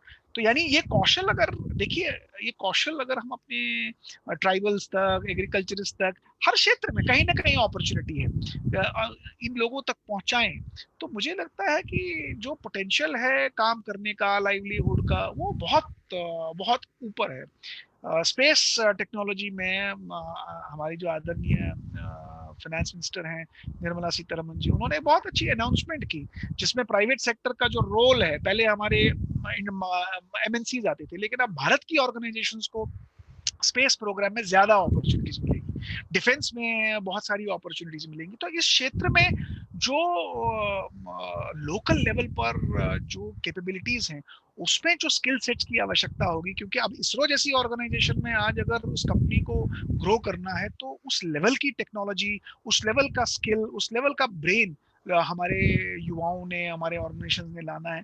मैं अभी एक ऑर्गेनाइजेशन का नाम देख रहा था जिसका नाम बेलेट्रिक्स एरोस्पेस है। ये अभी जो ये आत्मनिर्भर भारत अभियान के अंतर्गत भी इन्होंने अभी एक बेंगलुरु में एक स्टार्टअप बनाया था। तो अब ये अपने इसरो के साथ और अपने एक एविएशन सेक्टर के साथ ये काम कर रही हैं कि कैसे सैटेलाइट जो हम ऊपर भेजते हैं उसके पेलोड के ऊपर कैसे काम किया जाए। तो ये नई टेक्नोलॉजी जो है, इन्होंने अभी उसके ऊपर काम करना शुरू किया है। अब ये देखिए, ये एरियाज हैं जहां पे आज हमारे पास अपॉर्चुनिटीज हैं। रिन्यूएबल सेक्टर में हमारे पास, रिन्यूएबल एनर्जी में हमारे पास बहुत सारी अपॉर्चुनिटीज हैं, क्योंकि हमारे देश में समस्याएं बहुत हैं। तो लोग कहते हैं तो यहाँ तो प्रॉब्लम्स हैं, जहाँ प्रॉब्लम्स हैं वहीं तो अपॉर्चुनिटीज हैं। और उन प्रॉब्लम्स के अंदर अगर हम देखें किस प्रकार के कौशल, किस प्रकार के स्किल की जरूरत है, चाहे वो सोलर टेक्नोलॉजी है, वाटर टेक्नोलॉजी है, रिन्यूएबल एनर्जी है, मुझे लगता है हर एक क्षेत्र में technology based improvement, technology based products, technology based services को लाना हमारे पास एक बहुत अच्छा अवसर है। परंतु साथ में जो ट्रेडिशनल पद्धतियां हैं, उन पद्धतियों को भी हमें रिन्यू करने की आवश्यकता है। और उन पद्धतियों में मुझे लगता है कि लॉन्ग टर्म पर्सपेक्टिव से बहुत फायदा हो सकता है देश को। परंतु उनको एस्टैब्लिश करने के लिए हाँ, जो सरकार की एक बहुत बड़ी जिम्मेवारी भी है कि वो उनको कैसे सपोर्ट करे, क्योंकि जो पारंपरिक पद्धतियां हैं उनको प्रोटेक्ट करना, उनको सेव करना और उनको इनक्यूरेट करना, ये एक टफ काम है, क्योंकि लोगों का इसमें ज्यादा मन नहीं होता, लोगों को उसमें फायदा दिखता नहीं। तो इसलिए शुरुआती दौर में इनको सपोर्ट करना बहुत जरूरी है, ताकि हम उसके फायदे फिर से री एस्टैब्लिश कर सकें और उसके प्रति लोगों का इंटरेस्ट बढ़े। तो उन क्षेत्रों में भी हमें कौशल प्रदान करने की आवश्यकता है। मुझे लगता है कि कुल मिलाकर के हमारे पास जो अब आने वाले दिनों में जो अपॉर्चुनिटीज हैं, इन अपॉर्चुनिटीज में पारंपरिक क्षेत्र और मॉडर्न क्षेत्र दोनों में मुझे लगता है भारत के अंदर जो कौशल के प्रति अब जो ये इंटीग्रेटेड मॉडल में शिक्षा आएगी, इससे बहुत ज़्यादा बल मिलेगा। और भारत के अंदर जो ये आज सबसे बड़ी समस्या है, एम्प्लॉयबिलिटी की सबसे लोवेस्ट है, ये बढ़ेगी।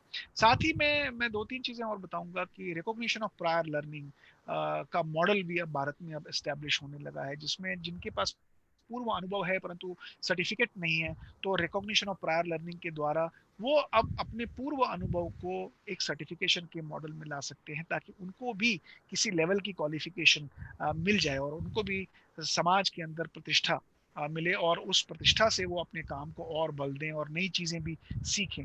ये भी एक बहुत अच्छी योजना है भारत के अंदर। और साथ में जो अप्रेंटिसशिप मॉडल है, इस अप्रेंटिसशिप मॉडल को और हर राज्य ने बल देना है, क्योंकि अप्रेंटिसशिप के आधार पर ही एक बच्चे की जो लर्निंग है उसको स्किलिंग में कन्वर्ट किया जा सकता है अच्छी तरह से।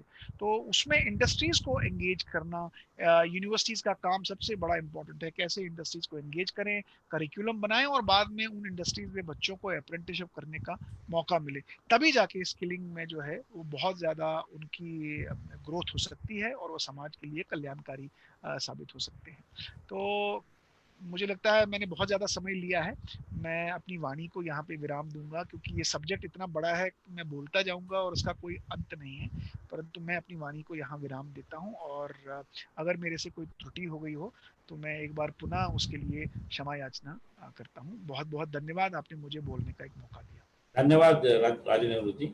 सर, कोई किसी का कुछ प्रश्न रहे तो अभी पूछ सकते हैं, इसीलिए हम एक कुल मिला के अभी 7:05 हो गए, और 15 मिनट में कुछ प्रश्न आप रहे तो पूछ सकते हैं। जो प्रश्न पूछना है वो तो हैंड रेज करिए, अब हम उसको बुलाएंगे।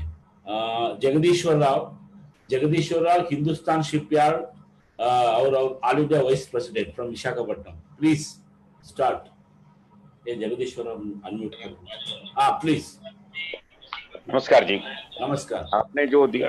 आपने जो बताया ये स्किल डेवलपमेंट नई शिक्षा नीति में बाकी लोग म्यूट कर लीजिए, बाकी लोग प्रश्न जब ठीक है, प्लीज कंटिन्यू करिए। जो सरकार ने जो नया शिक्षा नीति बनाई है और उसको स्किल डेवलपमेंट के साथ में जोड़ के लाई है, ये एक अच्छी प्रणाली है, लेकिन आगामी दिनों में जो हमको एम्प्लॉयमेंट जनरेशन मिलने वाली है, तो प्राइवेट सेक्टर हो या गवर्नमेंट सेक्टर हो, तो ये स्किल डेवलपमेंट जो आपने बताया कि शिक्षा के साथ साथ किसी ना किसी इंडस्ट्री के साथ उनको जोड़ा जाएगा, तो वहां से जो सर्टिफिकेट मिलती है वो सर्टिफिकेट को मान्यता मिले तभी जाके प्राइवेट सेक्टर वाले या गवर्नमेंट सेक्टर वाले उसको स्किल मानकर उसको एम्प्लॉयमेंट जनरेशन कर सकती है। तो जो शिक्षा प्रणाली बना रहे हैं और उसमें जो स्किल डेवलपमेंट की अटैचमेंट करेंगे किसी ना किसी इंडस्ट्री के साथ, तो उस इंडस्ट्री का दिया हुआ सर्टिफिकेट को भी मान्यता मिलना चाहिए, तभी जाके हम कुछ सक्सेस हो सकते हैं। तो इस तरह की कोई कंडीशन अभी इसमें आ सकती है? आपका बहुत ही अच्छा प्रश्न है। ये आज एक बहुत बड़ी समस्या है शिक्षा, वोकेशनल एजुकेशन के वर्ल्ड में, कि जो भारत सरकार ने प्रधानमंत्री कौशल विकास योजना के अंतर्गत आज जो कार्यक्रम चलाए हैं, उसमें शॉर्ट टर्म प्रोग्राम्स हैं जो 300 घंटे से लेके 600 घंटे तक के कार्यक्रम होते हैं, उसमें जो सर्टिफिकेशन उनको मिलती है, उस सर्टिफिकेशन की इंडस्ट्री में रिकॉग्निशन, ये एक बहुत बड़ा मुद्दा है। और हमने भी ये मुद्दे बहुत बार सरकार के सामने रखे हैं। इनफैक्ट मैं स्टेट गवर्नमेंट के सामने भी ये मुद्दे रख चुका हूँ कि हमें शुरुआत करनी चाहिए कि जहाँ पे बच्चों को हम हायर करते हैं, चाहे आउटसोर्सिंग में हायर करते हैं या इनसोर्सिंग में हायर करते हैं, वहां लेना चाहिए। लेकिन मैं आपको एक चीज और बताऊं, अभी इसी वोकेशनल एजुकेशन में डी वॉक, बी वॉक और एम वॉक भी हैं, जैसे बैचलर ऑफ वोकेशन और मास्टर्स ऑफ वोकेशन। दोनों कोर्सेज को यूजीसी ने मान्यता दी है और इस नई शिक्षा नीति में बी वॉक और एम वॉक का वर्णन है। और मुझे लगता है आने वाले दिनों में इसके प्रति जागरूकता बढ़ेगी। परंतु हमारे विश्वविद्यालय में मैं आपको एक खुशी की बात बताऊंगा, 2017 में मैं जब आया था, हमने इंडस्ट्री के साथ इंटीग्रेटेड मॉडल में बी वॉक प्रोग्राम को लाया, डी वॉक प्रोग्राम को लाया और एम वॉक प्रोग्राम को लाया। और 2017 का बैच जो मेरे यहाँ पहला बैच यूनिवर्सिटी में आया, जब मेरे पास कैंपस भी नहीं था, वो मैंने 6 महीना इंडस्ट्री, 6 महीना हमारे यहाँ पढ़ाई, 6 महीना फिर इंडस्ट्री, 6 महीना पढ़ाई, 6 सेमेस्टर्स का प्रोग्राम था, जिसमें 3 सेमेस्टर इंडस्ट्री, 3 सेमेस्टर क्लासरूम में। और इस साल 2020 में वो बैच कंप्लीट हो गया। आपको खुशी की बात मैं बताता हूँ, इंडस्ट्री ने उन सारे बच्चों को जॉब ऑफर की, जबकि कोरोना काल चल रहा था। उसमें कुछ बच्चे पुणे में ज्वाइन कर रहे हैं। कुछ बच्चे आज ही, अभी इस मीटिंग से पहले मैं इंडस्ट्री के साथ मीटिंग में था, तो उन्होंने हमें प्रॉमिस किया है कि अगले हफ्ते बाकी बच्चों के इंटरव्यू कराएंगे। तो मुझे लगता है ये प्रयास जो है अब सरकार ने उठाया है, इसमें सार्थकता समय के साथ आएगी, परंतु पहले आपका विषय बिल्कुल सही है, इसमें हमें और काम करने की आवश्यकता है। देश भर में इसके प्रति जागरूकता, और सरकार ने इसके प्रति कुछ नोटिफिकेशंस भी इशू करने की, मैं आपके माध्यम से भी रिक्वेस्ट करूंगा कि आप भी अपने माध्यम से, संगठन के माध्यम से इस विषय को सरकार तक पहुंचाएं कि जो स्किल क्वालिफिकेशंस आज बच्चों को मिलती है हमारे यहाँ शॉर्ट टर्म प्रोग्राम्स की, उसकी नोटिफिकेशंस भारत सरकार भी निकाले, ताकि उन बच्चों को उसके प्रति जो आकर्षण बढ़े। ठीक बात, धन्यवाद जी। मेरा प्रश्न है, एक प्रश्न है, मैं हेलो जी, मेरा प्रश्न ये है कि अभी आपके द्वारा बताया गया कि भारत में 800 एमएनसी कंपनियां काम करती हैं, उसमें लगभग 4 लाख भारतीय काम करते हैं लोग, लेकिन अगर उसके स्थान पर क्या भारत सरकार या कोई ऐसी योजना छोटे छोटे कुटीर उद्योग और अपने भारतीय स्तर पर कंपनियों का अपने जो एम्प्लॉयमेंट ऐसे कोई आए, तो ऐसे क्या कोई सरकार या योजना प्रोत्साहन ऐसी कुछ हो सकता है क्या? आप देखिए, भारत सरकार ने बहुत सारी योजनाएं लाई भी हैं, जैसे startup India, stand up India. ऐसे ही मैं आपको कुछ योजनाएं बताता हूं। जैसे अभी भारत ने national policy on software product development एक पॉलिसी लाई है। Ministry of electronics and information technology ने एक स्टार्टअप हब का पोर्टल बनाया है, जिसके अंदर अभी 5,000 करोड़ का फंड सरकार ने ईयरमार्क किया है फॉर 12 चैंपियन सेक्टर्स। साथ ही में भारत सरकार ने एक 8,000 करोड़ के फंड से national mission for quantum technology and computing इसको खड़ा किया है। और ये कोर टेक्नोलॉजीज के एरिया है जहां पे जिनके पास क्षमता है और इस क्षेत्र में कुछ करने की इच्छा है, वहां पे वो अपनी नई एक्सप्लोरेशंस, नए चीजों को एक्सप्लोर कर सकते हैं। मिनिस्ट्री ऑफ स्किल और एंटरप्रेन्योरशिप ने एंटरप्रेन्योरशिप एरिया में छोटे छोटे उद्योग 50,000 से लेके 1 लाख, 2 लाख, 10 लाख तक के भी लगाने की बड़ी सारी सुविधाएं प्रदान की हैं। स्टेट्स ने भी बहुत सारी स्कीम्स लाई हैं। मुझे लगता है कि एक तो स्किल, एक अवेयरनेस, और उसके बाद माइंडसेट कि मुझे करना है। हमारे यहाँ मैंने देखा कुछ लोगों में जो प्रॉब्लम है, बच्चों में भी जो प्रॉब्लम है, वो ये है कि वो कुछ करने से पहले ये सोचते हैं कि बस करते ही हम सक्सेसफुल हो जाएंगे।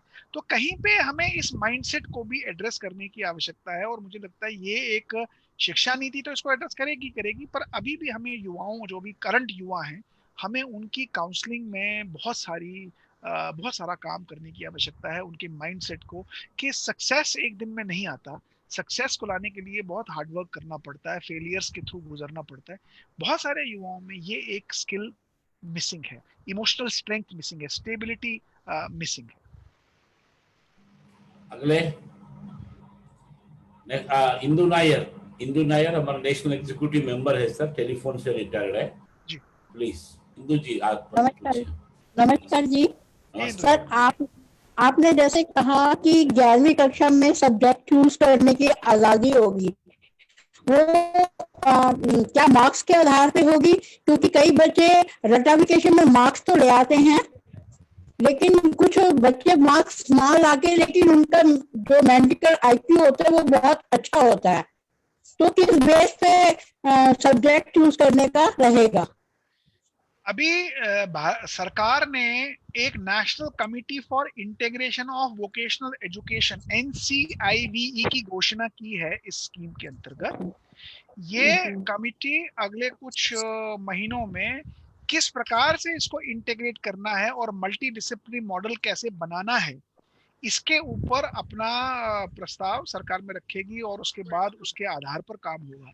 परंतु जो मैंने आपको बताया कि 5+3+3+4, इससे ये स्वरूप समझ में आता है कि बच्चे को चॉइसेस ऑटोमेटिकली आती जाएंगी। जैसे आज 11वीं में तो थोपी जाती है कि वहां एडमिशन नहीं मिला तो अब तो आप यही करोगे, लेकिन क्योंकि ये 5वीं, 8वीं और 10वीं तक बच्चों के बेसिक स्किल्स को मॉडिफाई करते हुए उनके इंटरेस्ट के आधार पर आगे बढ़ाता जाएगा, तो मुझे लगता है कि ये चॉइस बेस्ड ऑप्शन बच्चों के सामने होगा। Very nice sir, thank you. Neeta Choubey वो नागपुर से बीएमएस का नेशनल सेक्रेटरी और ट्रांसपोर्ट में काम कर रही जी है। नीता जी प्लीज। नमस्कार। नमस्कार। ये नई शिक्षा नीति जो अब हम ला रहे हैं उसके बारे में हम लोग बहुत सब आशावादी है। क्या इससे स्वयं रोजगार अच्छी मात्रा में बढ़ने लगेगा? आज जो हम अनएम्प्लॉयमेंट का जो प्रॉब्लम है वो धीरे धीरे खत्म हो जाएगा और ये नई शिक्षा पद्धति का अच्छा परिणाम दिखने के लिए अंदाज से कितना समय लगेगा? क्योंकि हम भी बहुत इसके लिए बहुत उत्सुक है कि कैसे इसके परिणाम रहेंगे और कितने अच्छे रिजल्ट आएंगे और ये बेरोजगारी की वजह से जो आत्महत्या भी हो रही है वो भी कैसे कम होगी। नमस्कार। आपने बहुत बढ़िया सवाल पूछा। जो मेरा व्यक्तिगत विचार है, कोई भी टेक्टोनिक शिफ्ट जब किसी स्ट्रेटेजी में आता है तो उसका परिणाम कम से कम 5 से 10 साल किसी भी ऑर्गेनाइजेशन में लगते हैं। मुझे लगता है भारत में ये एक टेक्टोनिक शिफ्ट है, ये पैराडाइम शिफ्ट है, और अगर इसको धरातल पर जिस विचार के साथ इसको प्रस्तुत किया गया है और कैबिनेट ने पारित किया है, अगर उस विचार को उसी हिसाब से धरातल पर उतारा गया और एग्जीक्यूट किया गया, मेरा व्यक्तिगत मानना है, मेरा जो अपना अनुभव है, 5 से 10 साल में भारत कंप्लीटली बदलेगा। भारत के जो इकोनॉमिक इंडिकेटर्स हैं, एम्प्लॉयमेंट इंडिकेटर्स हैं, लाइवलीहुड इंडिकेटर्स हैं, ये सब इंडिकेटर्स बदलेंगे। परंतु इसके लिए एक सफल एग्जीक्यूशन की आवश्यकता है, ऐसे लोगों की आवश्यकता है जो पैशनेटली इसको डिप्लॉय करें। बहुत बहुत अच्छा सर, धन्यवाद सर। नमस्कार जी। नमस्कार जी। नमस्कार जी, मेरी आवाज आ रही है? रंजन साहब बात करिए। बताइए जी। मैं पूछना चाहूँ कि जो स्किल डेवलपमेंट है, इसके आधार पर जब कोई बीट कंप्लीट करने के बाद भी उसको नया कोर्स करना पड़ता है। ऐसा आज जो स्किल डेवलपमेंट का विषय है, एक लड़का क्या उसी लेवल तक उसको स्किल डेवलपमेंट दिया जाएगा कि वो कुछ काम कर सके, लेकिन आज तो बीटेक जो कर रहा है उसके बाद भी वो जाकर बेंगलोर में बाहर जाकर दूसरे कंपनी के साथ वो कोर्स कर रहा है, लेकिन हमारा उसी तरह का स्किल डेवलपमेंट होगा क्या? आपका सवाल मुझे पूरा समझ में नहीं आया, लेकिन अंत में मैंने सुना आपने कहा कि जो बीटेक बच्चे करते हैं उसके बाद वो फिर बैंगलोर में और ट्रेनिंग करते हैं, तब जाके उनको जॉब मिलती है। जी, वही आपने सही कहा। ये एक समस्या है आज हमारे यहाँ पे। अगर आप हमारे यहाँ भारत का बहुत सारे रिसर्च डेटा देखें तो 60 से 70% जो इंजीनियरिंग के बच्चे हैं, हर साल 15 लाख से भी ज्यादा बच्चे ग्रेजुएट होके बाहर निकलते हैं, इंजीनियरिंग करके निकलते हैं। उसमें से 70% 80% बच्चे जो हैं वो अनएम्प्लॉयबल हैं as per employment report. Unemployable क्यों है? क्योंकि जिस प्रकार का करिकुलम उनको पढ़ाया जा रहा है, जिस प्रकार का लैब वर्क उनको कराया जा रहा है, जिस प्रकार के वर्कशॉप्स उनको लिए जा रहे हैं, जिस प्रकार की प्रैक्टिकल एक्सपीरियंस उनको इंस्टीट्यूशन में दी जा रही है, वो जब इंस्टीट्यूशन बना था तब करिकुलम बना, तब वो लैब बनी, तब वो वर्कशॉप बना। पिछले 10-12 सालों में, 15 सालों में दुनिया बदल गई, इंडस्ट्री बदल गई, इंडस्ट्री की ऑटोमेशन बदल गई, इंडस्ट्री का सिस्टम बदल गया, लेकिन वो इंस्टीट्यूशन, वो कॉलेज, वो यूनिवर्सिटी का करिकुलम नहीं बदला, उसका पढ़ाने का तरीका नहीं बदला, टीचर की अपग्रेडेशन नहीं हुई। टीचर ने कभी ये नहीं देखा कि इंडस्ट्री के अंदर क्या बदल रहा है, तो वर्कशॉप नहीं बदला। कंप्यूटर आज भी आपको माइक्रोसॉफ्ट 5 या 7 या 8 या 9 चलाते हैं, माइक्रोसॉफ्ट 10 आज चलता है। तो सवाल ये है कि जब इंडस्ट्री बदली, जब ऑटोमेशन बदली, जब टेक्नोलॉजी बदली, जब काम करने के तौर तरीके बदले, जब जॉब रोल्स बदल गए, तो शिक्षा के अंदर जो शिक्षा प्रदान करने वाले थे, जो कंटेंट देने वाले थे, जो उस चेंज को एम्ब्रेस करने वाले थे, उन्होंने कोई बदलाव किया नहीं। तो स्वाभाविक रूप है कि जो बच्चा शिक्षा ग्रहण करके निकला वो केवल सर्टिफिकेट लेके निकला, उसकी सर्टिफिकेट की क्वालिफिकेशन वैल्यू इंडस्ट्री में आज है ही नहीं। इसीलिए आज बीटेक वाला लड़का डिप्लोमा या आईटीआई का जॉब कर रहा है, क्योंकि उसकी बीटेक की डिग्री और आईटीआई और डिप्लोमा के बीच में इंडस्ट्री को कोई फर्क ही नहीं दिखता। तो इसलिए इंडस्ट्री बीटेक वाले को भी वही काम देती है जो डिप्लोमा वाले को काम देती है। उसका कारण ये है कि हमारी शैक्षिक व्यवस्था में ऐसे इंस्टीट्यूट खड़े हो गए, ऐसे इंस्टीट्यूशन आ गए जिन्होंने केवल पैसा कमाना अपना मौलिक जिम्मेवारी समझी और कॉलेज बनाया, पैसा कमाया, और कभी ये ध्यान नहीं दिया कि इंडस्ट्री में क्या चल रहा है, बाहर क्या चल रहा है, बदलाव क्या है, ताकि हम भी बदलें। मुझे लगता है कि आने वाले दिनों में इसके ऊपर अंकुश लगेगा, और अगर ये चीज, मैंने फिर से कहा, अगर ये धरातल पे ठीक से उतरा, अगर ये धरातल पर उतारने के लिए कर्मठ लोगों ने काम किया, ये भारत का भाग्य बदल देगा। Thank you sir. आपने एक्चुअली ये कंटेम्पररी सिचुएशन के बारे में हमने विषय रखा है। अभी तक 5 लोगों ने भिन्न भिन्न विषय प्रश्न किया है, और कुछ लोगों को प्रश्न भी हो सकता है। मुझे क्या लगता है, समय के ध्यान में रखते हुए हम थोड़ा आगे बढ़ाएंगे। तो और कोई हाथ उठाए ना, इसलिए मैं अभी अध्यक्ष जी से, कौन, राज बिहारी शर्मा जी, सर आपने और एक 5 मिनट समय दे सकते हैं हमारे लिए? जी जरूर। ठीक है, कि 2 प्रश्न है, मैं 2 लोगों को बुलाता हूँ, इसके बाद में नहीं बुलाता हूँ। पहले राज बिहारी जी, बाद में नीलिमा चिमोटे। नीलिमा चिमोटे के प्रश्न के साथ में क्वेश्चन आंसर्स पूरा हो जाएगा। राज बिहारी जी आप बताइए संक्षिप्त में। राज बिहारी हमारा ऑल इंडिया सेक्रेटरी है, ट्रांसपोर्ट से रिटायर हो गया है, पहले जनरल सेक्रेटरी भी थे, स्टेट ट्रांसपोर्ट में काम करता था। प्लीज राज बिहारी जी। हाँ सर, नमस्कार। नमस्कार जी। सर मेरा प्रश्न ये है कि वर्तमान शिक्षा नीति या नई शिक्षा नीति जो सरकार ने घोषित की है,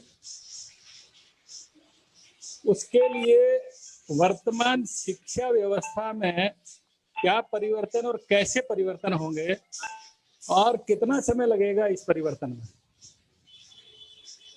देखिए, सरकार ने मोटे रूप से मैं आपको बताऊं, सरकार ने जो बड़े मोटे परिवर्तन किए हैं, पहला परिवर्तन तो ये है कि सरकार ने कहा कि 3% से हम 6% पे जीडीपी स्पेंड करेंगे शिक्षा के ऊपर। ये बहुत बड़ा परिवर्तन है।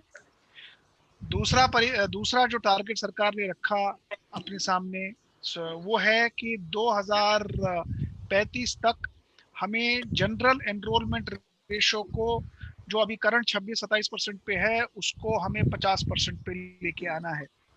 तीसरा सबसे बड़ा लक्ष्य रखा है कि 2025 तक हमारा जो आज 5-6% स्किल्ड रिसोर्सेज है इंडिया में, इसको 50% पे लेके जाना।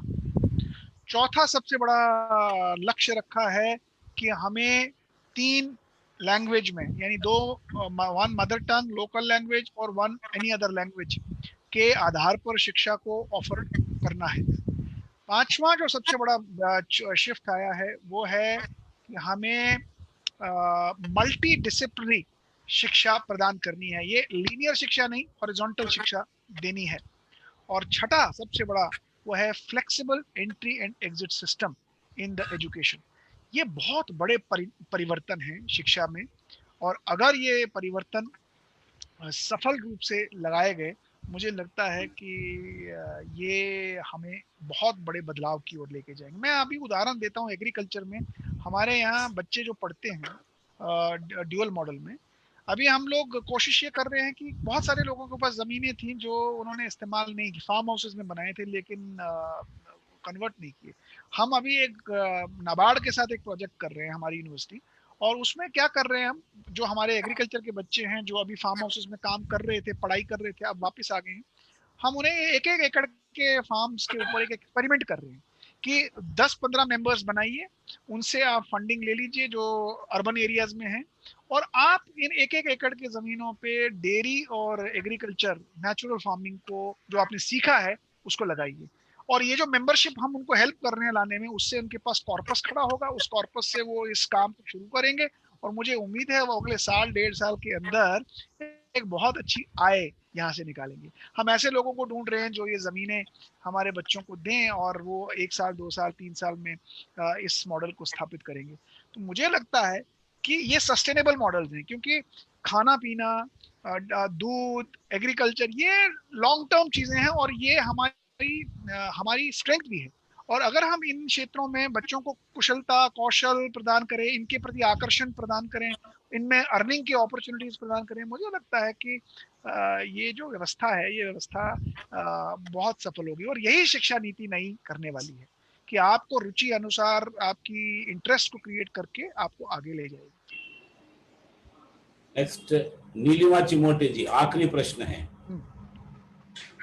नीलिमा चिमोटे जी स्टेट गवर्नमेंट एम्प्लॉई है महाराष्ट्र में, बीएमएस का नेशनल एग्जीक्यूटिव मेंबर में है। पिछले 2 साल से इंटरनेशनल लेबर ऑर्गेनाइजेशन में एक एडवाइजर नाते वो जा रही है, डिफरेंट नेशनल सेमिनार्स में पार्टिसिपेट किया है।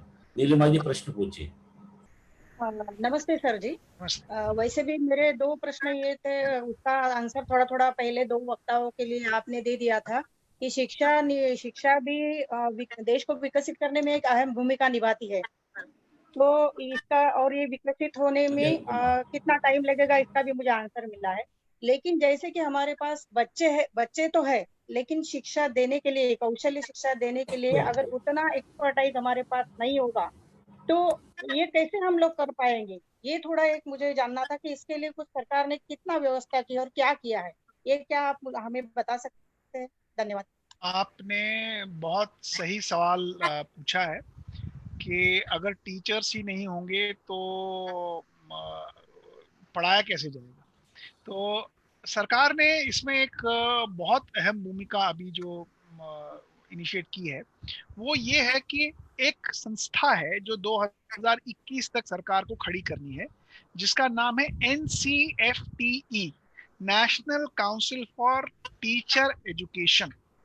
इस संस्था का काम है ये क्या करेंगे, they will factor in requirements of teacher education curriculum for the vocational education.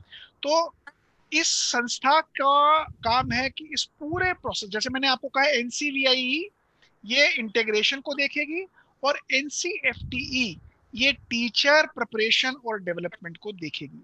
इसके साथ ही सरकार ने एक और चीज की है, नेशनल टेस्टिंग एजेंसी। इसका काम है असेसमेंट्स को देखना। तो एक साइड से इंटीग्रेशन NCVIE देखेगी, एक साइड से NCFTE टीचर डेवलपमेंट को देखेगी और एक साइड से NTA असेसमेंट्स को देखेगी। तो ये ट्रायंगल जो सरकार ने बनाया है, मुझे लगता है कि ये हमें जो आपने प्रश्न पूछा उसके ऊपर बहुत सहायक रहेगी। तेलुगु पीपल सर एक और था उसमें, नहीं कितने पूछते रहते हैं। हाँ बताइए।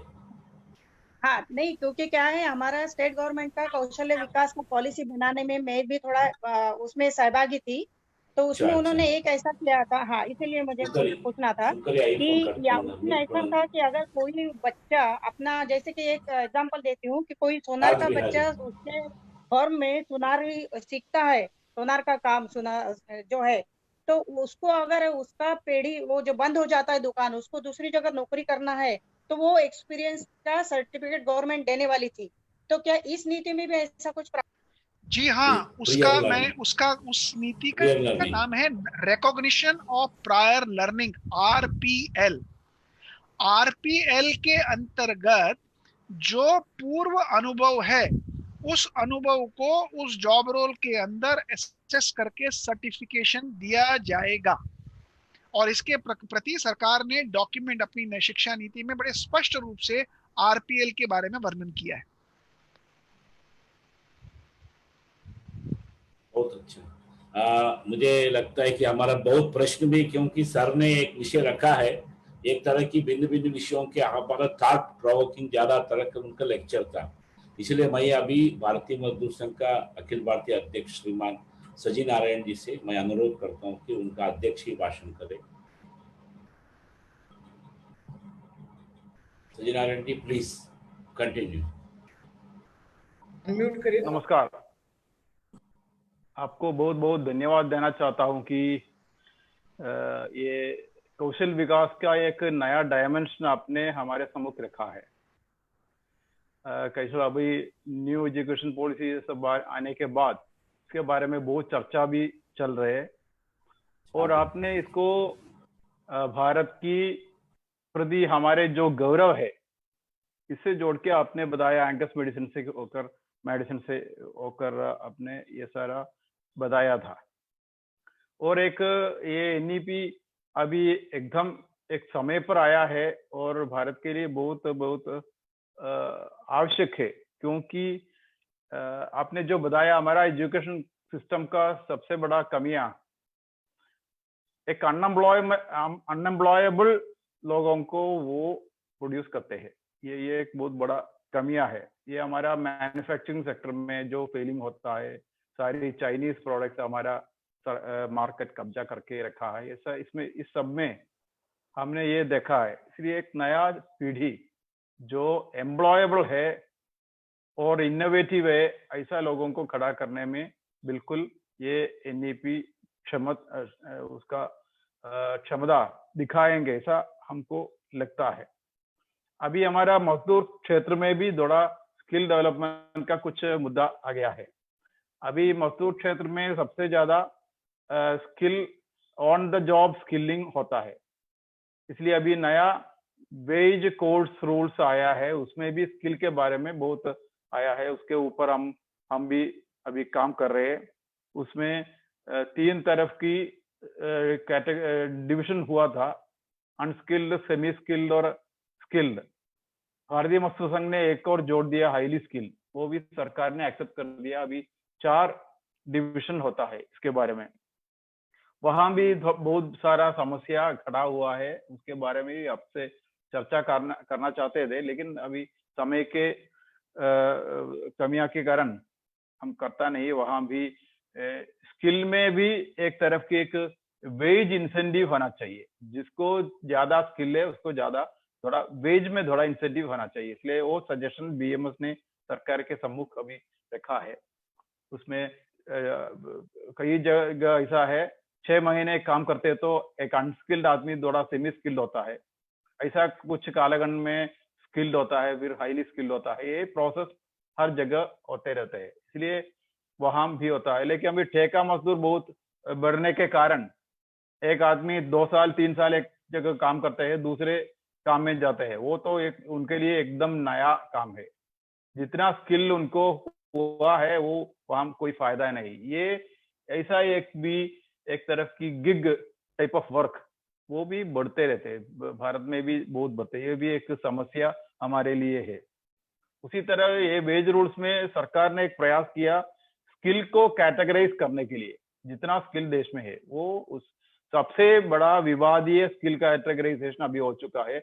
देश में कई स्किल उस पर छूट गया है, वो भी हमारे लिए बहुत बड़ा मुद्दा है। ऐसा स्किल के प्रति बहुत बड़ा चर्चा अभी बीएमएस में चल रहे। बिल्कुल उसी विषय के ऊपर भी आपका बहुत बहुत हमारे कंसल्टेशन, आपका गाइडेंस सब हमको चाहिए। इसलिए ये कम समय में आपका बहुत बढ़िया मार्गदर्शन हमको मिला है। इसके लिए आपको भारतीय मजदूर संघ की ओर से मैं बहुत धन्यवाद आपको देता हूँ। नमस्कार जी। बहुत अच्छा हुआ। ब्रजेश उपाध्याय जी है। ब्रजेश जी, आप वोट ऑफ थैंक्स बोलिए। मैं इसका पहले केवल एक समाचार देता हूँ। अभी फेसबुक में 8764 मेंबर्स व्यूअर्स अभी है, तो एक हमारा पहला विषय बहुत अच्छा रेस्पॉन्स हुआ है ना, और 1640 एंगेजमेंट्स हो रहा है, तो ये विषय अच्छा है। इसके बाद करके आप वोट ऑफ थैंक्स ऑफर करिए डॉक्टर। इसके अलावा न्यूज भारती भी दूसरे ट्यूब में चलाते हैं। न्यूज भारती वो भी डायरेक्ट टेलीकास्ट कर रहे हैं हमारे इस प्रोग्राम को। प्लीज ब्रजेश उपाध्याय। तो जैसा हमने प्रारंभ में निवेदन किया था, इस जन्म शताब्दी वर्ष में ऐसे कुछ महत्व के विषय जिन पर वर्षों से चर्चा थी और अपेक्षा थी, उसके एक महत्वपूर्ण विषय आज हम सभी लोगों ने श्रीमान राज नेहरू जी से सुना है, जब विषय का प्रस्तावना हम कर रहे थे तो एक अलग प्रकार की जिज्ञासा थी, लेकिन अभी सारी प्रस्तुति आने के बाद मुझे लगता है कि पूरा ऑडियंस जो अभी यहाँ प्रत्यक्ष जूम पर जुड़े हैं, और एक बहुत आनंद का विषय है कि 8000 से अधिक लोग फेसबुक लाइव पर इस समय कनेक्ट हैं।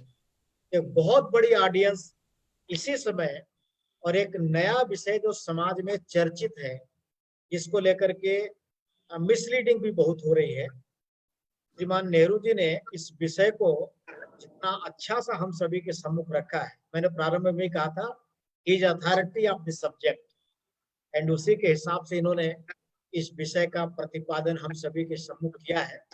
तो निश्चित तौर पर मैं उनका आभार व्यक्त करता हूं। हमने जितना समय उनसे मांगा था उससे ज्यादा समय लिया है, उसके लिए उनसे क्षमा चाहता हूं। और जैसा आज विषय रखा है, अभी हम उनसे बार बार समय मांगेंगे ऐसा मुझे जरूरत लग रही है, संगठन को जरूरत लग रही है। तो बार बार हम उनके पास ऐसे अपने तमाम सारे प्रश्नों के समाधान के लिए आएंगे। और वो टीचर हैं, गुरु हैं, उन्होंने ही मार्ग दिखाना है, तो हमको भी, मजदूर आंदोलन को भी मार्ग दिखाएंगे, ऐसा मुझे भरोसा भी है।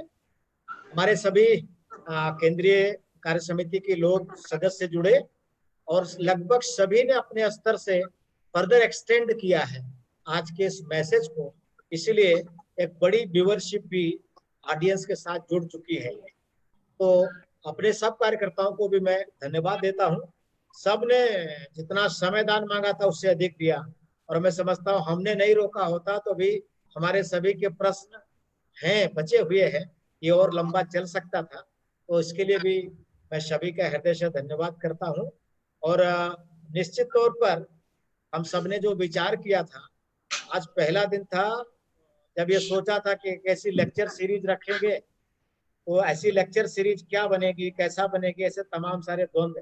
लेकिन आज नेहरू जी ने जैसा प्रतिपादन किया उसको देख करके हमारा कॉन्फिडेंस भी बिल्कुल आसमान पर है कि हम बाकी के जो 6-7 हमारे सब्जेक्ट हैं हम बहुत अच्छा सा ले जाएंगे।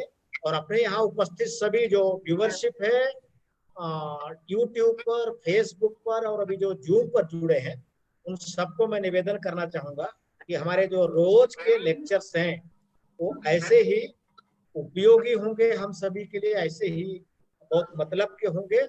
हम सभी को आने वाले समय में बहुत देर तक बहुत सारे प्रश्नों का मार्गदर्शन करेंगे, इसलिए उसका लाभ हम सभी लोग जरूर उठाएं। ये व्यूअरशिप और एक्सटेंड हो, ये आज के सक्सेसफुल लेक्चर का हमको प्रतिशत जैसा रहेगा, इसलिए सभी अपने अपने स्तर पर इसका प्रयास करें। करोड़ों में भारतीय मजदूर संघ की मेंबरशिप और सदस्यता है, हम अभी हजारों तक पहुंचे हैं। हम सभी ने अपने अपने स्थान पर प्रयत्न करना है, इस टेक्नोलॉजी का लाभ लेते हुए हम बड़े पैमाने पर सबको इसके साथ जोड़ पाए। हृदय से आभार व्यक्त करते हुए सभी का, ये आज का जो सब्जेक्ट था ये पूरा होता है ऐसा मैं घोषणा करता हूँ। बहुत बहुत धन्यवाद सभी का, सभी को नमस्कार। कल सेम 6 बजे हम मिलेंगे। कल का जो है लेबर लॉस के बारे में विषय रहेगा, कल 6 बजे मिलेंगे। यही आप सबका धन्यवाद। भारत माता की जय। धन्यवाद राजनगर। जय जय सर, जय सर। धन्यवाद सर, धन्यवाद। Thank you very much. Thank you sir, thank you sir, thank you. अच्छा हुआ, was so effective. Thank you sir, thank you. Effective means useful, not effective, useful. धन्यवाद सभी को। बहुत अच्छा हो गया। अनम्यूट कर देगा अल्लाह का अनम्यूट करो। ठीक है, अभी अच्छा हो गया। आप लोग करिए, अभी अनम्यूट करता है सब लोगों के लिए। 2-3 मिनट के लिए ओपन सेशन है, आप बात करते रहिए। ठीक है, तो कल मिलेंगे। कल भी प्रश्न के लिए आप लोगों को तैयार करके रखिए। जी, आज का विषय बहुत ही प्रभावशाली रहा, बहुत अच्छा विषय। धन्यवाद सर। कंटेम्पोररी विषय इसलिए मैं एक निवेदन करूंगा। हाँ, हम बताइए। में से जिसने सुना है अपनी समझ के आधार पर सब लोग इस पर एक नोट बनाए। हाँ जी, मैंने क्या understand, as per my understanding क्या था कंटेंट ये, तो फ्यूचर में उसमें कुछ करेक्शंस होगी तो हम सब लोग कर पाएंगे। ये आने वाले समय में बहुत डिबेटेबल टॉपिक होगा। लेफ्टिस्ट लोग इसके खिलाफ बात कर रहे हैं, ये फील्ड में भी चर्चा में आ जाएगा। और कल जो लेबर लॉ के बारे में रहे, सब नोटबुक लाकर खड़े हो सकते हैं, बैठ के नोट लिख भी सकते हैं। गीता साहब कुछ बोलना चाहते हैं? होंगे और नोट लीजिए। कल से भी जो लोग सीरीज में ज्वाइन करते हैं, they all should come with the pen and notebook. ऐसे भाषण कथा सुनने के लिए नहीं, these are very informative sessions. Geeta Tai note करना, समझने के लिए करना है। गीता ताई कुछ बोलना चाहते हैं? गीता ताई जो कुछ कह रही है। विषय बहुत अच्छा हुआ, हमको बहुत सारा ज्ञान मिला है। अभी कैसा करना है ये सोच रहे हैं। ठीक है, करिए। ठीक, नमस्कार सबको, नमस्कार। नमस्कार नमस्कार नमस्कार। सत्र समाप्त। नमस्कार सबका नमस्कार। सबका नमस्ते नमस्ते सर। वंदे मातरम। भारत माता की जय। भारत माता की जय।